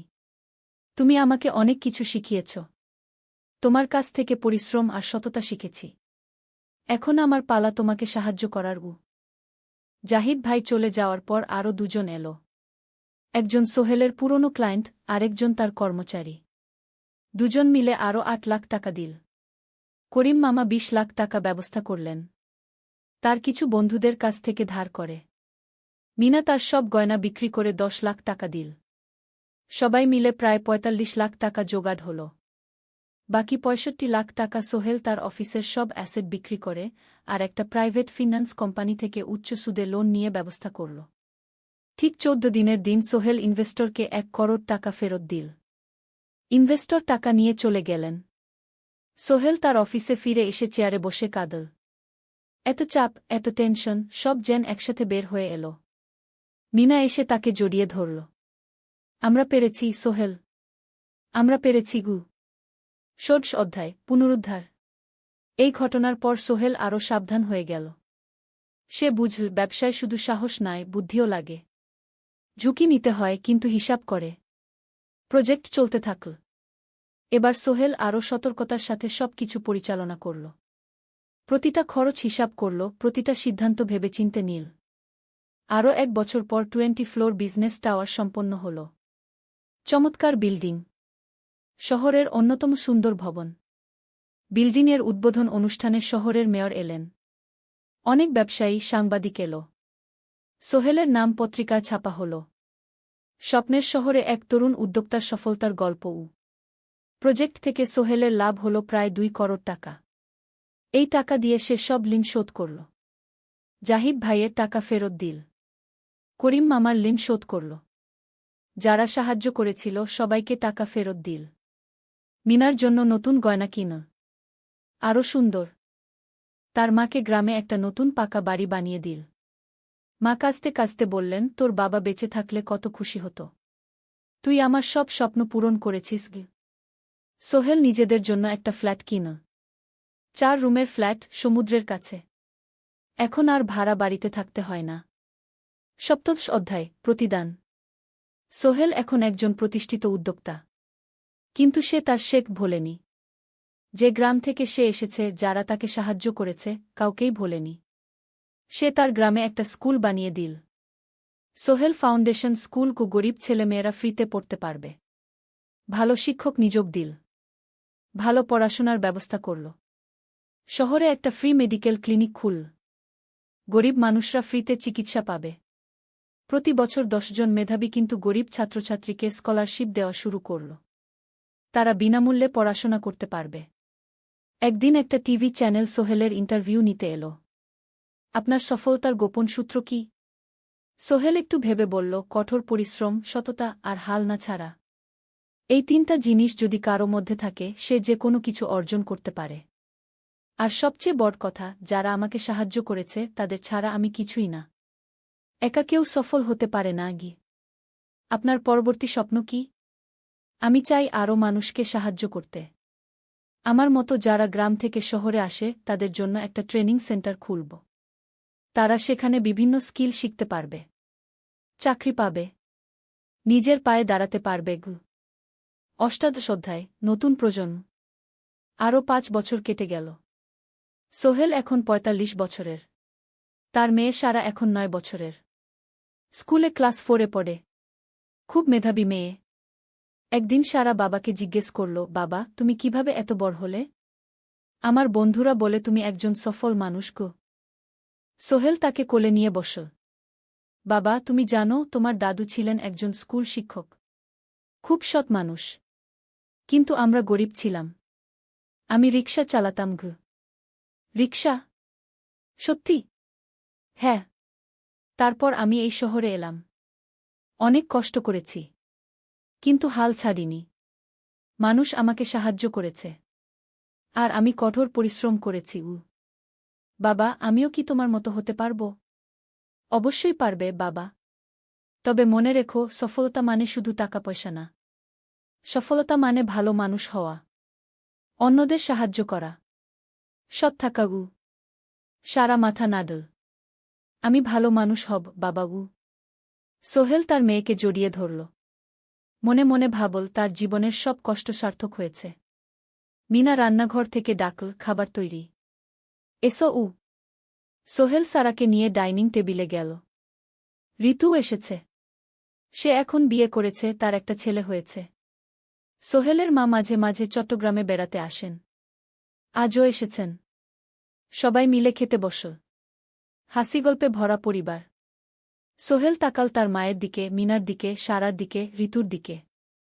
মনে হল, জীবনে আর কি চাই? খাওয়া শেষে সবাই বসে রইল। গল্প করছিল। হঠাৎ সোহেলের ফোন বাজল। অফিস থেকে। একটা জরুরি বিষয়। সোহেল ফোন রেখে দিয়ে মিনাকে বলল, একটা নতুন প্রজেক্টের প্রস্তাব এসেছে। একটা এতিমখানা বানানোর কাজ। সরকারি প্রজেক্ট। তুমি নেবে? অবশ্যই। এটা আমার স্বপ্নের প্রজেক্ট। যেসব বাচ্চাদের বাবা মা নেই তাদের জন্য একটা সুন্দর জায়গা। মিনা হাসল। তুমি কখনো বদলাও না। এখনো অন্যদের কথা ভাবো। এটাই তো জীবন মিনা। শুধু নিজের জন্য বাঁচলে কি হবে? 49 অধ্যায়, উত্তরাধিকার। 10 বছর আরও কেটে গেল। সোহেল এখন 55 বছরের। তার চুলে পাক ধরেছে। কিন্তু শক্তি এখনো আগের মতোই। সারা এখন 19 বছরের। সে বিশ্ববিদ্যালয়ে ইঞ্জিনিয়ারিং পড়ছে। সে চায় বাবার মতো কনস্ট্রাকশন ইন্ডাস্ট্রিতে কাজ করতে। একদিন সারা বাবাকে বলল, বাবা, আমি তোমার কোম্পানিতে কাজ করতে চাই। এখনও তো তোর পড়াশোনা বাকি। জানি। কিন্তু আমি এখন থেকেই শিখতে চাই। ছুটির দিনে তোমার সাথে সাইটে যেতে চাই। দেখতে চাই কিভাবে কাজ হয়। সোহেল খুশি হয়ে গেল। তার মেয়ে তার পথ অনুসরণ করতে চায়। ঠিক আছে, কিন্তু শর্ত হল তোকে সবকিছু নিজ থেকে শিখতে হবে। কোনো স্পেশাল ট্রিটমেন্ট পাবি না গে। আমি তো তাই চাই, বাবাগু। সারা তার বাবার সাথে কাজ শিখতে শুরু করল। সে দেখল কিভাবে শ্রমিকরা কাজ করে, কিভাবে ম্যাটেরিয়াল বাছাই করতে হয়, কিভাবে একটা প্রজেক্ট ম্যানেজ করতে হয়। সোহেল তাকে কোনো সহজ পথ দিল না। সারাকেও সবার মতো কষ্ট করতে হল। সাইটে রোদে দাঁড়িয়ে থাকতে হল। শ্রমিকদের সাথে কথা বলতে হল। কিন্তু সারা হাল ছাড়ল না। সে তার বাবার মেয়ে। পরিশ্রম করতে জানে। 3 বছর পর সারা গ্রাজুয়েট হল। সে সোহেলের কোম্পানিতে জুনিয়র প্রজেক্ট ম্যানেজার হিসেবে যোগ দিল। সোহেল ধীরে ধীরে সারাকে বড় দায়িত্ব দিতে শুরু করল। সারা তার বাবার মতোই সৎ, পরিশ্রমী। 20 অধ্যায়, সমাপ্তি নয়, নতুন শুরু। আরও 5 বছর পর সোহেল এখন 60 বছরের। সে সিদ্ধান্ত নিল, এবার অবসর নেওয়ার সময় এসেছে। কোম্পানির দায়িত্ব সারাকে দেবে। একটা অনুষ্ঠান করা হল। সোহেল আনুষ্ঠানিকভাবে কোম্পানির চেয়ারম্যান পদ থেকে অবসর নিল। সারা হল নতুন ম্যানেজিং ডিরেক্টর। সোহেল তার বক্তব্যে বলল, আমি যখন এই শহরে এসেছিলাম আমার পকেটে ছিল মাত্র 5,000 টাকা। একটা ছোট্ট ব্যাগ। আর অনেক স্বপ্ন। আজ 40 বছর পর আমি পেছনে ফিরে তাকাই, দেখি একটা দীর্ঘ পথ। সেই পথে অনেক কষ্ট ছিল, অনেক বাধা ছিল। কিন্তু ছিল অনেক ভালোবাসাও। অনেক মানুষের সাহায্যও। আমি বিশ্বাস করি সফলতা একা আসে না। এটা আসে অনেক মানুষের সমর্থন, ভালোবাসা আর বিশ্বাস নিয়ে। আমি যা কিছু অর্জন করেছি তা আমার একার না। এটা আমার পরিবারের, আমার কর্মচারীদের, আমার বন্ধুদের, সবার। আজ আমি আমার মেয়ে সারার হাতে এই দায়িত্ব তুলে দিচ্ছি। আমি জানি সে আমার চেয়ে ভালো করবে। কারণ সে শিখেছে আমার ভুল থেকে, আমার অভিজ্ঞতা থেকে। অনুষ্ঠান শেষ হল। সবাই চলে গেল। সোহেল আর মিনা অফিসে একা দাঁড়িয়ে রইল। মিনা, মনে আছে আমরা প্রথম কখন দেখা হয়েছিলাম? হ্যাঁ, তোমার সেই ছোট্ট মুদি দোকানে। তুমি বিস্কুট কিনতে এসেছিলে। কে ভেবেছিল সেই দিন থেকে আমাদের এই পর্যস্বপ্নের শহর। প্রথম অধ্যায়, যাত্রা শুরু। সকাল 7টা বেজে গেছে। ঢাকার কমলাপুর রেলস্টেশনে মানুষের ভিড়। চারদিকে চা বিস্কুট বিক্রেতাদের চিৎকার, ট্রেনের হর্ন আর যাত্রীদের কোলাহল। এই বিশাল ভিড়ের মধ্যে একটা ছোট্ট ব্যাগ হাতে দাঁড়িয়ে আছে সোহেল। বয়স মাত্র 22। গায়ের রং শ্যামলা, চোখে স্বপ্নের ঝিলিক। ভাইজা, চট্টগ্রামের টিকিট আছে? সোহেল টিকিট কাউন্টারের সামনে দাঁড়িয়ে জিজ্ঞেস করল। আছে। 30 টাকা। কাউন্টারের লোকটা উত্তর দিল। সোহেল তার পকেট থেকে টাকা বের করল। মোট 5,000 টাকা। এই টাকা সে জমিয়েছে গত 3 বছরে রিকশা চালিয়ে। তার স্বপ্ন ছিল চট্টগ্রাম গিয়ে একটা ভালো চাকরি পাওয়া। গ্রামে আর থাকতে চায় না সে। বাবা মারা গেছেন 10 বছর আগে। মা আর ছোট বোন ঋতুকে নিয়ে সংসার চালাচ্ছিল রিকশা চালিয়ে। কিন্তু এভাবে তো আর সারা জীবন চলবে না। টিকিট কেটে সোহেল প্ল্যাটফর্মে এলো। ট্রেন ছাড়বে আর মাত্র 15 মিনিট পরে। সে একটা বেঞ্চে বসে পড়ল। ব্যাগটা বুকের কাছে চেপে ধরল। এই ব্যাগে আছে তার সব সম্পদ, কিছু কাপড়, একটা ছোট্ট ফটো ফ্রেমে বাবা মায়ের ছবি, আর কিছু টাকা। কোথায় যাচ্ছেন? পাশে বসা একজন বয়স্ক মানুষ জিজ্ঞেস করলেন। চট্টগ্রাম কাকা। চাকরি খুঁজতে যাচ্ছি। কে? সোহেল বিনয়ের সাথে উত্তর দিল। ভালো। তবে শহরে সাবধানে থাকবেন। শহর মানে অনেক সুযোগ, কিন্তু অনেক ফাঁদও আছে। বয়স্ক লোকটা বললেন। সোহেল মাথা নাড়ল। সে জানে শহরের জীবন সহজ না। কিন্তু তার কোনো বিকল্প নেই। গ্রামে রিকশা চালিয়ে মাসে 3,500 টাকা আয় হতো। তার মধ্যে সংসার চালাতে হতো, বোনের স্কুলের খরচ দিতে হতো, মায়ের ওষুধের খরচ দিতে হতো। কিছুই বাঁচত না। আর এই জীবন থেকে বেরোনোর একটাই পথ, শহরে গিয়ে ভালো কাজ খুঁজে নেওয়া। সোহেল মনে মনে ভাবল তার বাবার কথা। বাবা ছিলেন একজন স্কুল শিক্ষক। খুব সৎ মানুষ ছিলেন। সবসময় বলতেন, সোহেল, তুই লেখাপড়া শিখে বড় মানুষ হবি।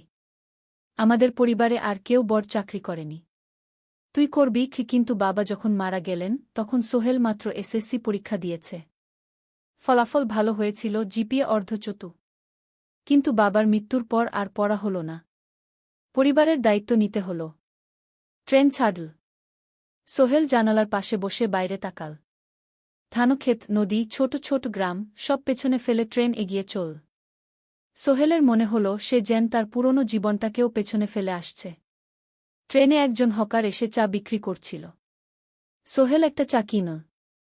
10 টাকা। চা খেতে খেতে সে ভাবছিল চট্টগ্রাম পৌঁছে কি হবে। করিম মামা তাকে সাহায্য করবেন তো? চাকরি পাওয়া যাবে তো? করিম মামা আসলে সোহেলের খুব দূর সম্পর্কের মামা। সোহেলের দাদির বোনের ছেলে। অনেক বছর আগে গ্রাম ছেড়ে চট্টগ্রামে চলে গিয়েছিলেন। সেখানে একটা কনস্ট্রাকশন কোম্পানিতে কাজ করেন। বছরে একবার দুবার গ্রামে আসতেন। গত বছর যখন এসেছিলেন তখন সোহেলের মাকে বলেছিলেন সোহেলকে চট্টগ্রাম পাঠান। আমি একটা কাজের ব্যবস্থা করে দেব। সেই কথাতেই ভরসা করে সোহেল আজ এই যাত্রা। দ্বিতীয় অধ্যায়, নতুন শহর। চট্টগ্রাম পৌঁছাতে প্রায় 6 ঘণ্টা লেগে গেল। দুপুর 1টা বাজে। সোহেল স্টেশন থেকে বের হয়ে শহরের রাস্তায় দাঁড়াল। কি বিশাল শহর!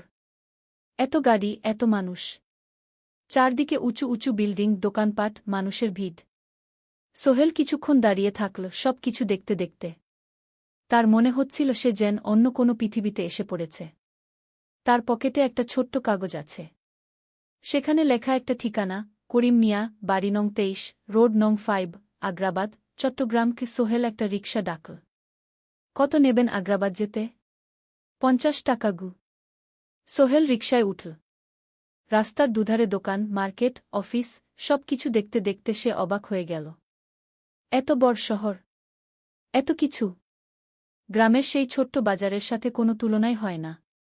প্রায় আধা ঘণ্টা পর রিকশা একটা পুরনো বাড়ির সামনে থামল। 3 তলা বাড়ি, কিন্তু রং উঠে গেছে। সিঁড়ি দিয়ে উঠে 3য় তলায় করিম মামার ফ্ল্যাটে নক করল। দরজা খুলল এক মধ্যবয়সী মহিলা। কে? আসসালামু আলাইকুম আপা। আমি সোহেল। নোয়াখালীর গ্রাম থেকে এসেছি। করিম মামা বাড়িতে আছেন? মহিলা তাকে মাথা থেকে পা পর্যন্ত দেখল। করিম তো অফিসে গেছে। তুমি কে? কোথা থেকে এসেছ? সোহেল সব খুলে বলল।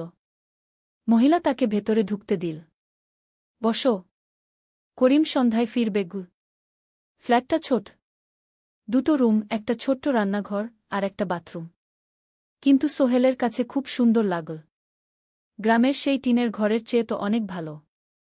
মহিলা তার নাম জানাল সালমা। করিম মামার স্ত্রী। তাদের 2টো ছেলে, একজন ক্লাস 8-এ পড়ে, আরেকজন ক্লাস 5-এ। খেয়েছ? সালমা আপা জিজ্ঞেস করল। না আপা গু। অপেক্ষা করো। ভাত আছে, মাছ আছে। খাও। সোহেল প্রথমে রাজি হতে চাইল না। কিন্তু খুব খিদে পেয়েছিল। সকাল থেকে শুধু একটা চা আর বিস্কুট খেয়েছে। খাওয়া দাওয়ার পর সোহেল বসে রইল। সালমা আপা তাকে গল্প করতে লাগল। তোমার মা কেমন আছেন? তোমার বোন? ভালো আছে আপা। মার একটু গেটে বাত আছে। ওষুধ খাচ্ছেন। বোন স্কুলে পড়ে কু। তুমি কি করতে চাও এখানে? চাকরি খুঁজছি আপা। যে কোনো কাজ করব। বাসায় মা আর বোনকে টাকা পাঠাতে হবে। সালমা আপা মাথা নাড়ল। করিম তোমার জন্য কিছু একটা করবে। সে ভালো মানুষ গ। সারাদিন অপেক্ষা করু সোহেল। সন্ধ্যা 6টায় করিম মামা ফিরলেন। 50-এর কাছাকাছি বয়স, কালো রঙের প্যান্ট শার্ট পরা, হাতে একটা ব্যাগ। আরে সোহেল, কবে এলি? করিম মামা খুশি হয়ে বললেন। আজ সকালে মামা গু। করিম মামা তাকে জড়িয়ে ধরলেন। অনেকদিন পর দেখলাম। কেমন আছিস? ভালো আছি মামা গি। ভালো করেছিস এসে। এখানে অনেক সুযোগ আছে।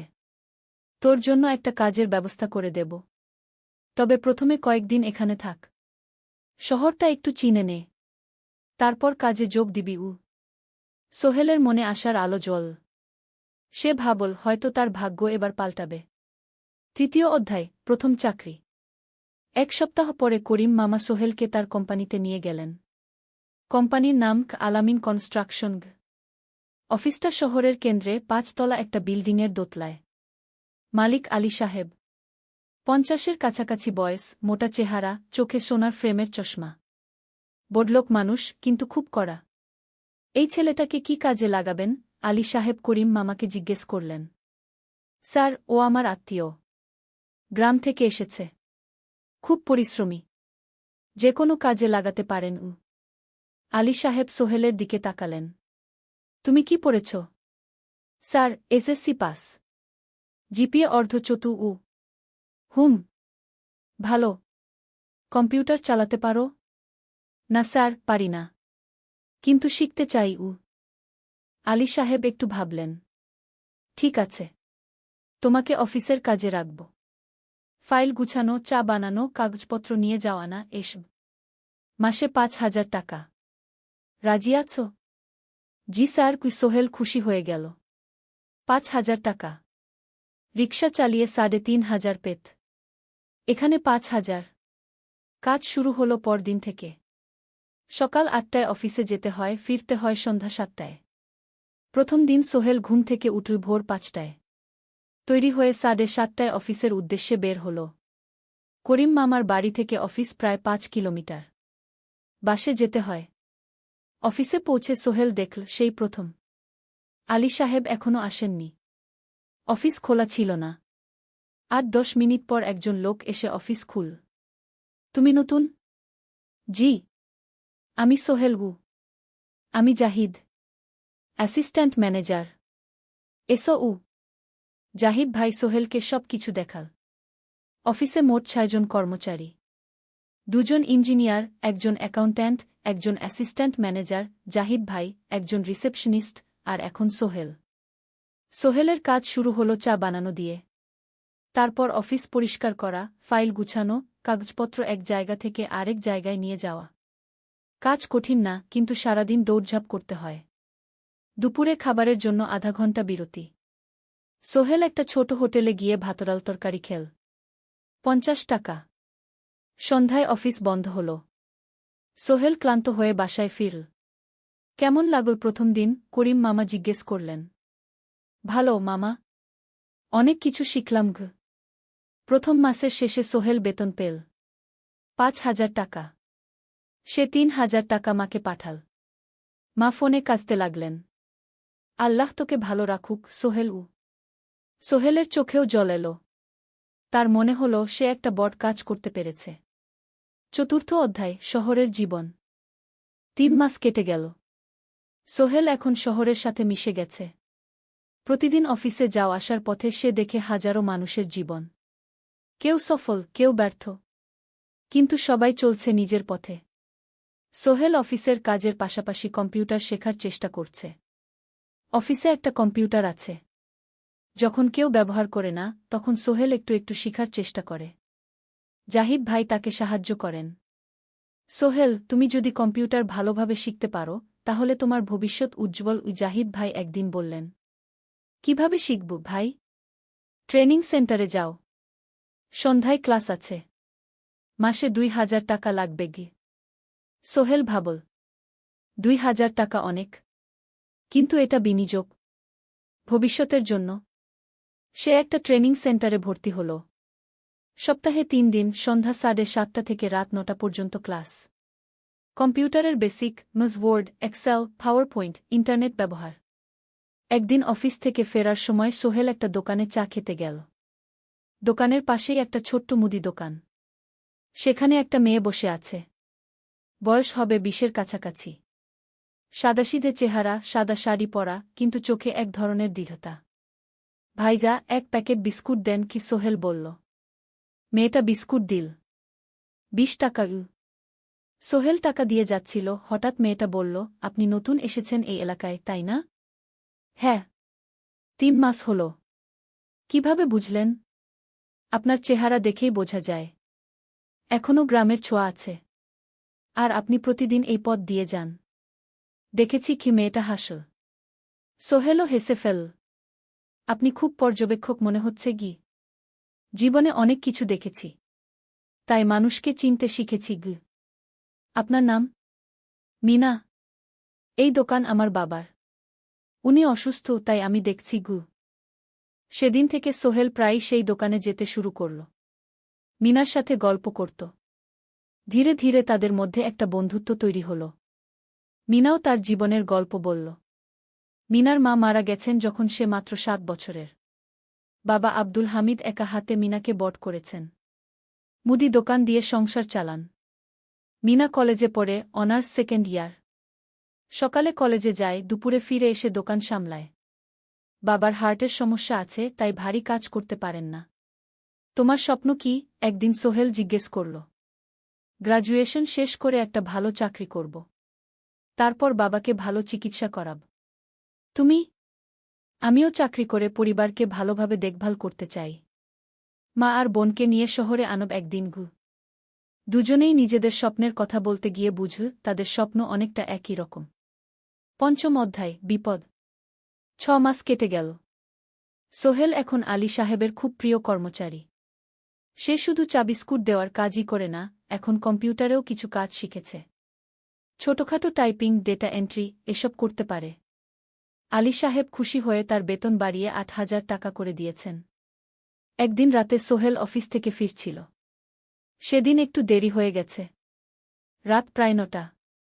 সাধারণত সোহেল সন্ধ্যা 7:30টায় ফিরে। কিন্তু সেদিন অফিসে একটা জরুরি কাজ ছিল। বাস থেকে নেমে সোহেল বাড়ির দিকে হাঁটছিল। হঠাৎ একটা অন্ধকার গলিতে 3 জন লোক তাকে ঘিরে ধরল। তাদের চেহারা দেখেই বোঝা যাচ্ছিল ভালো উদ্দেশ্য নিয়ে আসেনি। টাকা দে তাড়াতাড়ি, একজন বলল। তার হাতে একটা ছুরি। সোহেল ভয় পেয়ে গেল। ভাই, আমার কাছে খুব কম টাকা আছে। যা আছে দে, তাড়াতাড়ি করো। সোহেল কাঁপতে কাঁপতে তার পকেট থেকে 5 টাকা বের করে দিল। এই টাকা দিয়ে সে বাজার করবে ভেবেছিল। কিন্তু ছিনতাইকারীরা সন্তুষ্ট হল না। শুধু 5 টাকা? তোর ব্যাগে কি আছে? তারা সোহেলের ব্যাগ কেড়ে নিল। ব্যাগে ছিল তার মোবাইল, কম্পিউটার ট্রেনিং সেন্টারের সার্টিফিকেট আর কিছু গুরুত্বপূর্ণ কাগজপত্র। না ভাই, ব্যাগটা ফেরত দেন। ওতে আমার জরুরি জিনিস আছে। মোবাইল নিয়ে নেন, কিন্তু ব্যাগটা দেন। কিন্তু ওরা শুনল না। একজন সোহেলকে জোরে ধাক্কা দিল। সোহেল পড়ে গেল। মাথা রাস্তার কংক্রিটে ধাক্কা লেগে গেল। রক্ত বের হল। 3 জন দৌড়ে পালিয়ে গেল। কিছুক্ষণ সোহেল অজ্ঞান হয়ে পড়ে রইল। তারপর ধীরে ধীরে জ্ঞান ফিরল। মাথায় প্রচণ্ড ব্যথা। সে উঠে দাঁড়ানোর চেষ্টা করল, কিন্তু মাথা ঘুরছিল। কোনোমতে একটা দেয়াল ধরে দাঁড়াল। একজন পথচারী তাকে দেখে থামল। কি হয়েছে ভাই? ছিনতাই হয়েছে। এসো, আমি তোমাকে হাসপাতালে নিয়ে যাই। কিন্তু সোহেল রাজি হল না। না, ঠিক আছি, বাড়ি যেতে পারব। সে কোনোমতে করিম মামার বাড়িতে পৌঁছাল। দরজা খুলেই সালমা আপা চিৎকার করে উঠলেন। ও আল্লাহ! কি হয়েছে? করিম মামা দৌড়ে এলেন। সোহেলকে ভেতরে নিয়ে গেলেন। তার মাথায় জল ঢেলে রক্ত পরিষ্কার করলেন। ক্ষতটা বেশ গভীর। হাসপাতালে যেতে হবে কি? করিম মামা বললেন। তারা একটা অটোরিকশা নিয়ে নিকটস্থ হাসপাতালে গেলেন। ডাক্তার সোহেলের মাথায় 3টা সেলাই দিলেন। বলল, 1 সপ্তাহ বিশ্রাম নিতে হবে। কোনো ভারী কাজ করা যাবে না। হাসপাতাল থেকে ফিরে সোহেল শুয়ে রইল। তার মনে হচ্ছিল সবকিছু শেষ হয়ে গেছে। মোবাইল চলে গেছে, গুরুত্বপূর্ণ কাগজপত্র চলে গেছে। এখন 1 সপ্তাহ অফিস করতে পারবে না। পরদিন সকালে করিম মামা আলী সাহেবকে ফোন করে সব জানালেন। আলী সাহেব বললেন, ঠিক আছে, সোহেল ভালো হয়ে এলে আসবে, চিন্তার কিছু নেই। মিনা যখন এই খবর শুনল, সে সন্ধ্যায় সোহেলকে দেখতে এল করিম মামার বাড়িতে। সাথে এনেছিল কিছু ফল। কি হয়েছিল? মিনা চিন্তিত গলায় জিজ্ঞেস করল। সোহেল সব বলল। মিনা রেগে গেল। এই শহরে এখন অনেক অপরাধ বেড়ে গেছে। পুলিশ কিছু করে না। তুমি পুলিশে রিপোর্ট করেছ? না। লাভ নেই। তবুও করা উচিত। তোমার মোবাইলটা হয়তো খুঁজে পাওয়া যাবে। করিম মামা সোহেলকে নিয়ে পুলিশ স্টেশনে গেলেন। জেনারেল ডায়েরি করলেন। কিন্তু পুলিশ খুব একটা আশা দিল না। দেখি কিছু করা যায় কিনা। সোহেল বুঝল মোবাইল আর ফিরবে না। সেই 1 সপ্তাহ সোহেলের জীবনের সবচেয়ে কঠিন সময় ছিল। সে শুধু শারীরিকভাবেই ক্ষতিগ্রস্ত হয়নি, মানসিকভাবেও ভেঙে পড়েছিল। প্রতিরাতে দুঃস্বপ্ন দেখত। সেই 3 জন ছিনতাইকারীর মুখ ভুলতে পারছিল না। মিনা প্রায় প্রতিদিন আসত। তাকে সাহস দিত। তুমি হাল ছেড়ো না, সোহেল। জীবনে এরকম খারাপ সময় আসে, কিন্তু এটা কাটিয়ে ওঠাই হলো আসল বীরত্ব। সোহেলের মা গ্রাম থেকে ফোন করতেন, করিম মামার মোবাইল থেকে।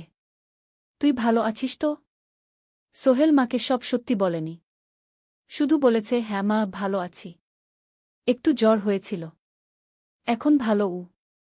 এক সপ্তাহ পর সোহেল আবার অফিসে গেল। আলী সাহেব তাকে দেখে খুশি হলেন। কেমন আছো? ভালো আছি স্যার। ঠিক আছে, তবে প্রথম কয়েকদিন হালকা কাজ করবে। সোহেল আবার কাজে মন দিল, কিন্তু একটা জিনিস তাকে খুব কষ্ট দিচ্ছিল, তার মোবাইল নেই।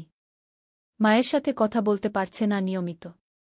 করিম মামার মোবাইল চাইতে সংকোচ লাগে। একদিন জাহিদ ভাই তাকে ডাকলেন। সোহেল, আমার একটা পুরনো মোবাইল আছে, তুমি ব্যবহার করো? না ভাই, আমি নাও, আমার কাজে লাগছে না, তুমি রাখো। সোহেল কৃতজ্ঞতায় প্রায় কেঁদে ফেল। ধন্যবাদ ভাই। মোবাইল পেয়ে সোহেল প্রথমেই মাকে ফোন করল। মা খুব খুশি হলেন। এতদিন ফোন করিসনি কেন? মা, মোবাইলটা নষ্ট হয়ে গিয়েছিল, নতুন নিয়েছি। মায়ের গলায় স্বস্তি ফুটে উঠল। ষষ্ঠ অধ্যায়, নতুন সুযোগ। আরও 3 মাস কেটে গেল। সোহেল পুরোপুরি সুস্থ হয়ে গেছে, তার জীবন আবার স্বাভাবিক হয়ে এসেছে। সে এখন কম্পিউটার ট্রেনিং শেষ করেছে, সার্টিফিকেট পেয়েছে। কিন্তু একটা ঘটনা তার জীবনে বড় পরিবর্তন নিয়ে এলো। একদিন সকালে আলী সাহেব তাকে ডাকলেন। সোহেল, বসো। সোহেল বসল। মনে একটু ভয় লাগছিল। আলী সাহেব কি তাকে বকবেন? সোহেল, তুমি তো এখন কম্পিউটার চালাতে পারো? জি স্যার, একটু একটু শিখেছি। ভালো, আমি তোমার কাজ দেখছি, তুমি খুব পরিশ্রমী আর সৎ। আমাদের কোম্পানিতে এরকম মানুষের দরকার। সোহেল কিছু বুঝতে পারছিল না। আমি তোমাকে একটা সুযোগ দিতে চাই। আমাদের কোম্পানি একটা ট্রেনিং প্রোগ্রাম চালু করছে নতুন কর্মচারীদের জন্য। 6 মাসের কোর্স, কম্পিউটার অ্যাকাউন্টিং, ভবন নির্মাণের হিসাব নিকাশ, প্রজেক্ট ম্যানেজমেন্ট, সব শিখবে। কোম্পানি সব খরচ দেবে। ট্রেনিংয়ের সময় তোমার বেতনও চলবে। রাজি আছো? সোহেল বিশ্বাস করতে পারছিল না। স্যার, সত্যি? আমাকে এত বড় সুযোগ দিচ্ছেন? হ্যাঁ, তুমি ভালো ছেলে, পরিশ্রমী। আমি তোমাকে এগিয়ে দিতে চাই। ভবিষ্যতে তুমি এই কোম্পানির একজন গুরুত্বপূর্ণ কর্মচারী হবে। সোহেল কৃতজ্ঞতায় প্রায় কেঁদে ফেল। ধন্যবাদ স্যার, আমি কঠোর পরিশ্রম করব। আমি জানি। সেদিন সন্ধ্যায় সোহেল মিনার দোকানে গেল। মিনাকে খবরটা দিল। মিনা খুব খুশি হল, তার চোখে জল এসে গেল। তুমি পারবে সোহেল, আমি জানি। সোহেল তার মা আর বোনকেও ফোন করে খবরটা দিল। মা কাঁদতে লাগলেন। তোর বাবা বেঁচে থাকলে কত খুশি হতো। ট্রেনিং শুরু হলো পরের মাস থেকে। প্রতিদিন সকালে 3 ঘন্টা ক্লাস, তারপর বাকি সময় অফিসের কাজ। ক্লাসে 5 জন নতুন কর্মচারী, সবাই তরুণ, উৎসাহী। শিক্ষক ছিলেন একজন অভিজ্ঞ ইঞ্জিনিয়ার, নাম রহিম স্যার। তিনি খুব ভালোভাবে সব কিছু বুঝাতেন। কম্পিউটার অ্যাকাউন্টিং, এক্সেলে জটিল ক্যালকুলেশন, প্রজেক্টের বাজেট তৈরি, সময় ব্যবস্থাপনা, সব। সোহেল পুরো মনোযোগ দিয়ে শিখতে লাগল। সন্ধ্যায় বাড়ি ফিরে প্র্যাকটিস করত। করিম মামার ছেলের কাছ থেকে একটা ল্যাপটপ ধার নিত কখনো কখনো। 6 মাস পরে ট্রেনিং শেষ হল। সবাই সার্টিফিকেট পেল। আলী সাহেব একটা অনুষ্ঠান করলেন। সোহেল সেরা পারফর্মার হিসেবে একটা বিশেষ পুরস্কার পেল, 5,000 টাকা বোনাস। আলী সাহেব ঘোষণা করলেন, সোহেল, আজ থেকে তুমি আমাদের জুনিয়র অ্যাকাউন্ট অ্যাসিস্ট্যান্ট। তোমার বেতন 15,000 টাকা। সোহেল অবাক হয়ে গেল। 8,000 থেকে 15,000, প্রায় দ্বিগুণ। সেদিন রাতে সোহেল ঘুমাতেই পারল না। খুশিতে, উত্তেজনায় তার চোখে ঘুম নেই। সে ভাবল তার জীবন কিভাবে বদলে যাচ্ছে। 2 বছর আগে যে রিকশা চালাত, আজ সে একটা নামকরা কোম্পানির অ্যাকাউন্ট অ্যাসিস্ট্যান্ট। 7ম অধ্যায়, প্রেম ও প্রস্তাব। 1.5 বছর হয়ে গেল সোহেলের চট্টগ্রাম আসার। সে এখন একজন সফল যুবক। তার মা গ্রামে খুব খুশি। প্রতি মাসে সোহেল 10,000 টাকা পাঠায়। ছোট বোন ঋতু এখন কলেজে ভর্তি হয়েছে সোহেলের পাঠানো টাকায়। মায়ের চিকিৎসাও ভালোভাবে হচ্ছে। মিনার সাথে সোহেলের সম্পর্ক এখন আর শুধু বন্ধুত্ব নয়। দুজন দুজনকে ভালোবাসে। কিন্তু কেউ কাউকে সরাসরি বলার সাহস পায়নি। প্রতিদিন দেখা হয়, গল্প হয়, কিন্তু সেই একটা কথা বলা হয়ে ওঠে না। একদিন শুক্রবার ছুটির দিন। সোহেল মিনাকে বলল, আজ কি একটু ঘুরতে যাবে? কোথায়? পতেঙ্গা বিচ। তুমি কি কখনো গেছ? না। কিন্তু আমার দোকান শুক্রবার। তোমার বাবা সামলাবে মিনা রাজি হয়ে গেল। দুপুরে দুজনে বাস নিয়ে পতেঙ্গা গেল। সমুদ্র দেখে মিনা অবাক হয়ে গেল। কি সুন্দর! দুজনে বালিতে বসল। ঢেউয়ের শব্দ শুনতে শুনতে গল্প করছিল। হঠাৎ সোহেল বলল, মিনা, তোমার সাথে কিছু বলার ছিল। বলো। সোহেল একটা লম্বা শ্বাস নিল। তুমি জানো, আমি তোমাকে ভালোবাসি। মিনা হাসল। তার চোখ ভিজে গেল। জানি। আমিও তোমাকে ভালোবাসি সোহেল। সোহেল অবাক হয়ে গেল। সত্যি? হ্যাঁ। অনেকদিন ধরেই জানি। তুমি আমার জীবনে এসে সব কিছু বদলে দিয়েছ। তোমার সাথে থাকলে আমার মনে হয় আমি যে কোনো কিছু করতে পারব।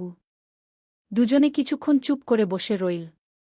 সমুদ্রের ঢেউ এসে পায়ে লাগছিল। সূর্য পশ্চিমে ঢলে পড়ছে। আকাশ লালকুমলা হয়ে গেছে। কিন্তু আমার বাবার সাথে কথা বলতে হবে, কি মিনা বলল। আমি তৈরি। যখন বলবে তখন বলব। পরের সপ্তাহে সোহেল মিনার বাবার সাথে কথা বলল। আব্দুল হামিদ সাহেব প্রথমে একটু দ্বিধা করলেন। তুমি কোনো পরিবারের ছেলে? তোমার বাবা কি করতেন? সোহেল সব সত্যি বলল। তার বাবা ছিলেন স্কুল শিক্ষক। মারা গেছেন 10 বছর আগে। মা গ্রামে থাকেন। ছোট বোন কলেজে পড়ে। তুমি নিজে কি করো? আমি আলামিন কনস্ট্রাকশন কোম্পানিতে জুনিয়র অ্যাকাউন্ট অ্যাসিস্ট্যান্ট। মাসে 15,000 টাকা বেতন। আব্দুল হামিদ সাহেব ভাবলেন। তারপর বললেন, দেখো, মিনা আমার একমাত্র সন্তান। তার মা নেই। আমি একা তাকে বড় করেছি। আমি চাই মিনা একজন ভালো ছেলের সাথে বিয়ে হোক। তুমি দেখতে ভালো ছেলে মনে হচ্ছে। কিন্তু আমাকে তোমার মায়ের সাথে দেখা করতে হবে। তোমার পরিবারকে জানতে হবে। জি আঙ্কেল। আমি ব্যবস্থা করছি। সোহেল খুশিতে আটখানা। সে সেদিন রাতেই তার মাকে ফোন করল। মাকে সব বলল। মা প্রথমে অবাক হলেন। তারপর খুশি হলেন। মিনা মেয়েটা কেমন? খুব ভালো মা। তুমি দেখলে পছন্দ করবে। ঠিক আছে। আমি আর ঋতু আসছি চট্টগ্রাম। 2 সপ্তাহ পর সোহেলের মা আর বোন চট্টগ্রাম এলো। সোহেল তাদের নিয়ে মিনার বাড়িতে গেল। 2 পরিবার একসাথে বসল। মিনার বাবা সোহেলের মাকে দেখে খুশি হলেন। সোহেলের মা সহজ সরল ভদ্রমহিলা। আপনার ছেলে খুব ভালো। মিনা তাকে পছন্দ করে। আমিও রাজি। আব্দুল হামিদ সাহেব বললেন। আমার সোহেল সৎ ছেলে। মিনাকে খুব ভালোবাসে। আমি জানি ও মিনাকে সুখে রাখবে। কি সোহেলের মা বললেন। বিয়ের তারিখ ঠিক হল 3 মাস পর। এই 3 মাসে সোহেল যথেষ্ট টাকা জমাবে। বিয়ে হবে সাদামাটা কিন্তু সুন্দর। 8ম অধ্যায়, নতুন পথ। 3 মাস কেটে গেল দ্রুত। সোহেল প্রতিদিন কঠোর পরিশ্রম করছিল। অফিসে তার কাজের প্রশংসা হচ্ছে। আলী সাহেব তাকে এখন ছোটখাটো প্রজেক্টের হিসাব দেখতে দিচ্ছেন। সোহেল তার সঞ্চিত টাকা দিয়ে বিয়ের আয়োজন করল। বিয়ে হল মিনার বাড়ির কাছের একটা কমিউনিটি সেন্টারে। খুব বেশি লোক আসেনি। 2 পরিবারের আত্মীয় স্বজন আর অফিসের কয়েকজন সহকর্মী। কিন্তু অনুষ্ঠান ছিল খুব সুন্দর। সোহেল যখন মিনাকে বিয়ের পোশাকে দেখল, তার মনে হল পৃথিবীর সবচেয়ে সুন্দর মেয়ে সে। লাল শাড়ি পরা, মুখে হালকা মেকআপ, কিন্তু তার স্বাভাবিক সৌন্দর্য ছিল আসল। বিয়ের পর সোহেল একটা ছোট্ট ফ্ল্যাট ভাড়া নিল। 2 রুমের ফ্ল্যাট, মাসে ভাড়া 5,000 টাকা। মিনা এখনও তার পড়াশোনা চালিয়ে যাচ্ছে। আরও 1 বছর বাকি গ্র্যাজুয়েশন শেষ হতে। সোহেলের মা আর বোন গ্রামে ফিরে গেল। মা বলে গেলেন, সোহেল, মিনাকে ভালো রাখিস। মেয়েরা অনেক ত্যাগ করে সংসার করতে। জানি মা। নতুন জীবন শুরু হল। সোহেল সকালে অফিসে যায়, সন্ধ্যায় ফেরে। মিনা সকালে কলেজে যায়, দুপুরে ফিরে রান্না করে, ঘর গোছায়। সন্ধ্যায় দুজনে একসাথে বসে পড়াশোনা করে, গল্প করে, টিভি দেখে। জীবন সুন্দর ছিল, কিন্তু চ্যালেঞ্জও ছিল। মাসিক খরচ, ভাড়া ৫,০০০, বাজার ৩,০০০, বিদ্যুৎ গ্যাস ১,০০০, মায়ের জন্য ৫,০০০, মিনার কলেজের খরচ ১,০০০-২,১। মোট প্রায় ১৪,০০০ টাকা। বাঁচত মাত্র ১,০০০ খানেক। কিন্তু সোহেল হাল ছাড়ল না। সে সন্ধ্যায় একটা কম্পিউটার ট্রেনিং সেন্টারে পার্ট টাইম পড়ানো শুরু করল। সপ্তাহে ৩ দিন ২ ঘণ্টা করে। এতে মাসে আরও ৩,০০০ টাকা আসতে লাগল। মিনাও বসে থাকল না। সে বাড়িতে বসে কয়েকজন স্কুলের ছাত্রছাত্রীকে টিউশন পড়াতে শুরু করল। মাসে ২,০০০ টাকা আয়। এভাবে কেটে গেল ৬ মাস। দুজন মিলে পরিবার চালাচ্ছে, স্বপ্ন দেখছে। একদিন সোহেল বলল, মিনা, আমি একটা নতুন স্বপ্ন দেখছি গু। কি? আমি নিজে একটা ছোট্ট কনস্ট্রাকশন কোম্পানি খুলতে চাই। ছোট ছোট প্রজেক্ট নেব। বাড়ি মেরামত, ছোট বিল্ডিং বানানো, এসব। তোমার কি যথেষ্ট অভিজ্ঞতা আছে? আছে। আমি ২ বছর ধরে এই কাজের সাথে জড়িত। অনেক কিছু শিখেছি। আর আলী সাহেবও আমাকে সাহায্য করবেন গু। কিন্তু টাকা কোথায়? কোম্পানি খুলতে তো অনেক টাকা লাগবে গি। আমি জমাচ্ছি। আরও ১ বছর কাজ করব। তারপর চেষ্টা করব। মিনা তাকে সমর্থন দিল। তুমি পারবে। তোমার মধ্যে সেই শক্তি আছে গি। নবম অধ্যায়, চ্যালেঞ্জের সময়। কিন্তু ভাগ্য সবসময় অনুকূলে থাকে না। সোহেল যখন স্বপ্ন দেখছিল নিজের কোম্পানি খোলার, তখনই একটা বড় সমস্যা এলো। আলী সাহেবের কোম্পানি একটা বড় প্রজেক্ট পেয়েছিল। একটা ১০তলা বিল্ডিং বানানোর কাজ। কিন্তু প্রজেক্টের প্রধান ইনভেস্টর হঠাৎ পালিয়ে গেল। তিনি কোম্পানির কাছ থেকে প্রায় ৫০ লাখ টাকা নিয়ে গেছেন, কিন্তু কাজ শেষ হয়নি। কোম্পানি বড় ক্ষতির মুখে পড়ল। আলী সাহেব অনেক কর্মচারীকে ছাঁটাই করতে বাধ্য হলেন। প্রায় ১০ জনকে চাকরি থেকে বাদ দিলেন। বাকিদের বেতন কমাতে হল। সোহেলকে আলী সাহেব ডেকে বললেন, সোহেল, আমি তোমাকে রাখতে চাই। তুমি বিশ্বস্ত কর্মচারী। কিন্তু তোমার বেতন কমাতে হবে। ১৫,০০০ থেকে ১০,০০০। সোহেল মনে মনে চিন্তায় পড়ে গেল। ১০,০০০ টাকায় সংসার চলবে কিভাবে? মায়ের খরচ, ভাড়া, বাজার সব মিলিয়ে তো ১৪,০০০ টাকা লাগে। কিন্তু সে কিছু বলল না। ঠিক আছে স্যার। বাড়ি ফিরে সোহেল মিনাকে সব বলল। মিনা চিন্তিত হয়ে গেল। এখন কি হবে? চিন্তা করো না। আমি পার্ট টাইম টিউশনির সময় বাড়াব। আর তুমিও বেশি করে টিউশন নাও। কিন্তু আমার তো পড়াশোনাও আছে গি। জানি। কিন্তু এখন এটাই করতে হবে গু। সোহেল সন্ধ্যায় আরও ২টো জায়গায় পার্ট টাইম কাজ খুঁজল। একটা দোকানের সন্ধ্যায় হিসাব দেখার কাজ পেল। মাসে ২,০০০ টাকা। আরেকটা জায়গায় সপ্তাহান্তে কম্পিউটার রিপেয়ারের কাজ পেল।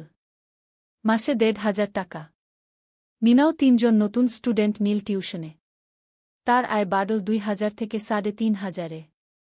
কঠিন সময় ছিল। সোহেল সকাল ৮টায় অফিসে যেত, সন্ধ্যা ৬টায় ফিরত। তারপর একটু বিশ্রাম নিয়ে ৭:৩০টায় বের হতো পার্ট টাইম কাজে। রাত ১০টায় বাড়ি ফিরত।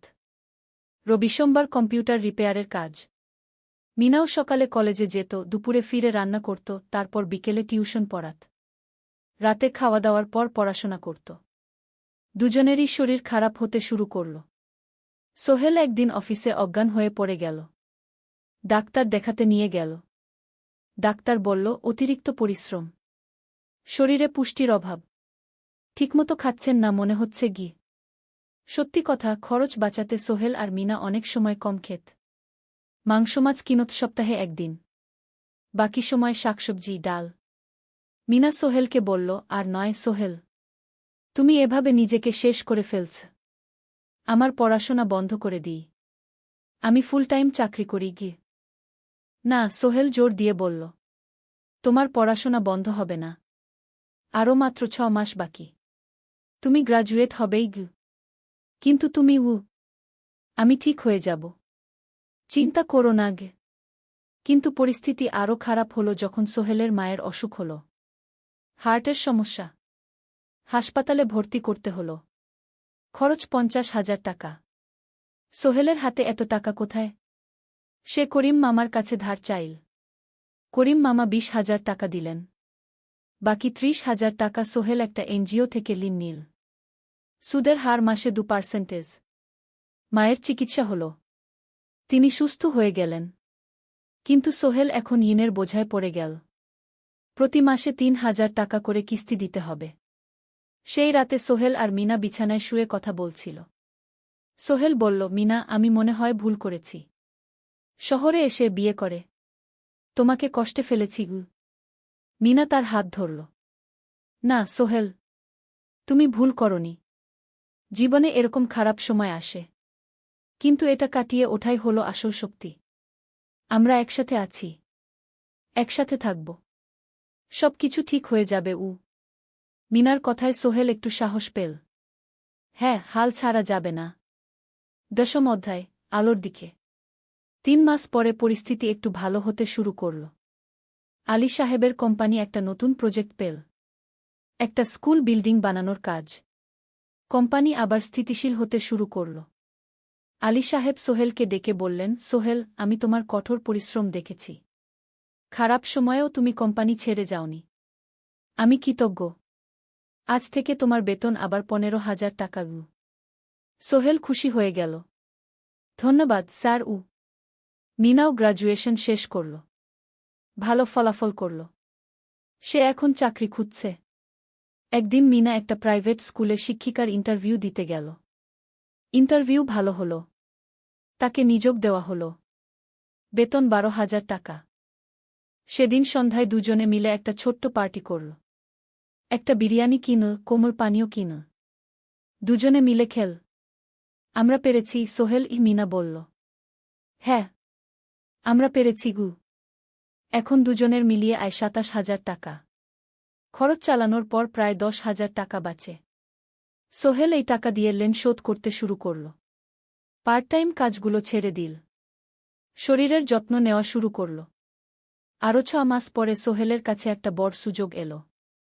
আলী সাহেব একদিন তাকে ডাকলেন। সোহেল, তুমি কি নিজের ব্যবসা করতে চাও? স্যার, আমি তোমাকে একটা ছোট্ট প্রজেক্ট দিতে চাই। একটা 3 তলা বিল্ডিংয়ের কনস্ট্রাকশন। তুমি ম্যানেজ করবে, আমি শুধু সুপারভাইজ করব। লাভের 50% তোমার গু। সোহেল ভাবল, এটা একটা বড় সুযোগ, কিন্তু ঝুঁকিও আছে। যদি কাজটা ভালোভাবে না হয়? স্যার, আমি চেষ্টা করব। কিন্তু যদি ভুল হয়? ভুল হবে না। আমি তোমার উপর বিশ্বাস রাখছি। তুমি পারবে গু। সোহেল রাজি হয়ে গেল। এই প্রজেক্ট তার জীবনে টার্নিং পয়েন্ট হতে পারে। 11 অধ্যায়, স্বপ্ন পূরণের পথে। পরের 6 মাস সোহেল খুব কঠোর পরিশ্রম করল। প্রজেক্টটা ম্যানেজ করা সহজ ছিল না। শ্রমিক নিযোগ, ম্যাটেরিয়াল কেনা, কাজের তদারকি, সময়মতো কাজ শেষ করা, সব দায়িত্ব তার। প্রথম 2 মাস খুব চাপের মধ্যে গেল। একদিন একজন শ্রমিক কাজ করতে গিয়ে আহত হল। সোহেল তাকে হাসপাতালে নিয়ে গেল, তার চিকিৎসার খরচ দিল। এতে প্রজেক্টের বাজেট একটু বাড়ল, কিন্তু সোহেল জানত এটা করা দরকার। আরেকদিন ভুল ম্যাটেরিয়াল ডেলিভারি হল। সোহেল সেগুলো ফেরত পাঠাল, সঠিক জিনিস আনাল। এতে 3 দিন দেরি হল, কিন্তু কাজের মান ঠিক রইল। মিনা তাকে সবসময় সাপোর্ট করছিল। সে এখন চাকরিতে স্থিতিশীল। স্কুলের বাচ্চারা তাকে পছন্দ করে। প্রিন্সিপাল তার কাজে খুশি। প্রজেক্ট শেষ হল 6 মাসে। সময়মতো, বাজেটের মধ্যে। বিল্ডিংয়ের মালিক খুব খুশি হলেন। তিনি আলী সাহেবকে ধন্যবাদ দিলেন। আলী সাহেব বললেন, ধন্যবাদ আমাকে না, এই ছেলেকে দিন। সোহেল পুরো প্রজেক্ট ম্যানেজ করেছে গু। প্রজেক্ট থেকে মোট লাভ হল 3 লাখ টাকা। সোহেল পেল 1.5 লাখ টাকা। তার জীবনে এত টাকা এই প্রথম। সে করিম মামার ঋণ শোধ করল। এনজিওর বাকি ঋণ শোধ করল। তারপর তার মাকে 50,000 টাকা পাঠাল। মা দিয়ে গ্রামের বাড়িটা একটু মেরামত করাল, বোন ঋতুর জন্য একটা ল্যাপটপ কিনল। বাকি টাকা দিয়ে সোহেল একটা ব্যাংক অ্যাকাউন্টে জমা রাখল ভবিষ্যতের জন্য। আলী সাহেব সোহেলকে আরও 2টো প্রজেক্ট দিলেন। এবার একটু বড়। সোহেল আত্মবিশ্বাসের সাথে সেগুলোও শেষ করল। 2 বছর পরে সোহেল সিদ্ধান্ত নিল, এবার নিজের কোম্পানি খোলার সময় এসেছে।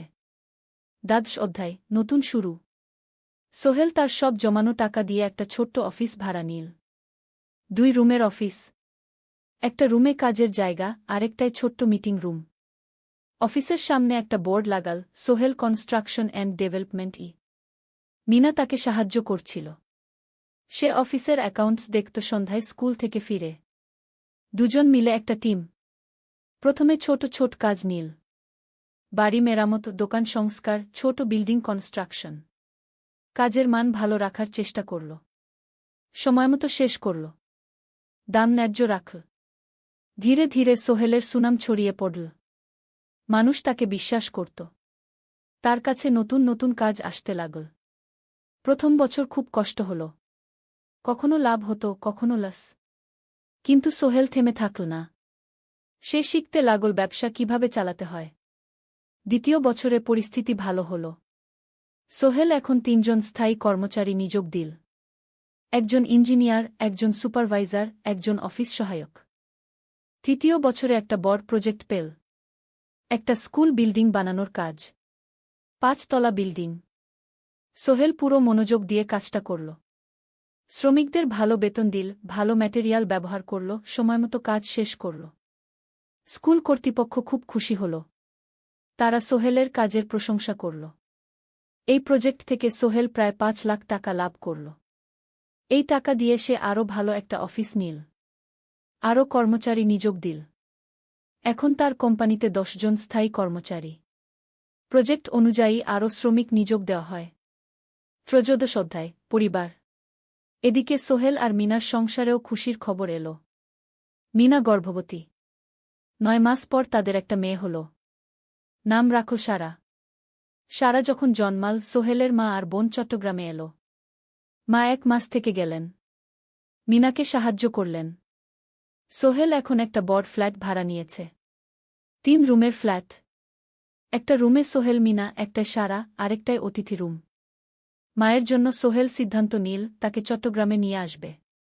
গ্রামে একা থাকা ঠিক না। কিন্তু মা রাজি হলেন না। না বাবা, আমি গ্রামেই থাকব। এখানে আমার পরিচিত মানুষ আছে। তোর বোনকে নিয়ে যা। ও ঢাকায় পড়ছে, চট্টগ্রামে এনে ভালো কোথাও ভর্তি করিয়ে দেগি। সোহেল তাই করল। ঋতুকে চট্টগ্রাম বিশ্ববিদ্যালয়ে ভর্তি করিয়ে দিল। ঋতু এখন সোহেলের ফ্ল্যাটে থাকে, বিশ্ববিদ্যালয়ে পড়ে। সোহেলের মনে হল তার জীবন এখন পরিপূর্ণ।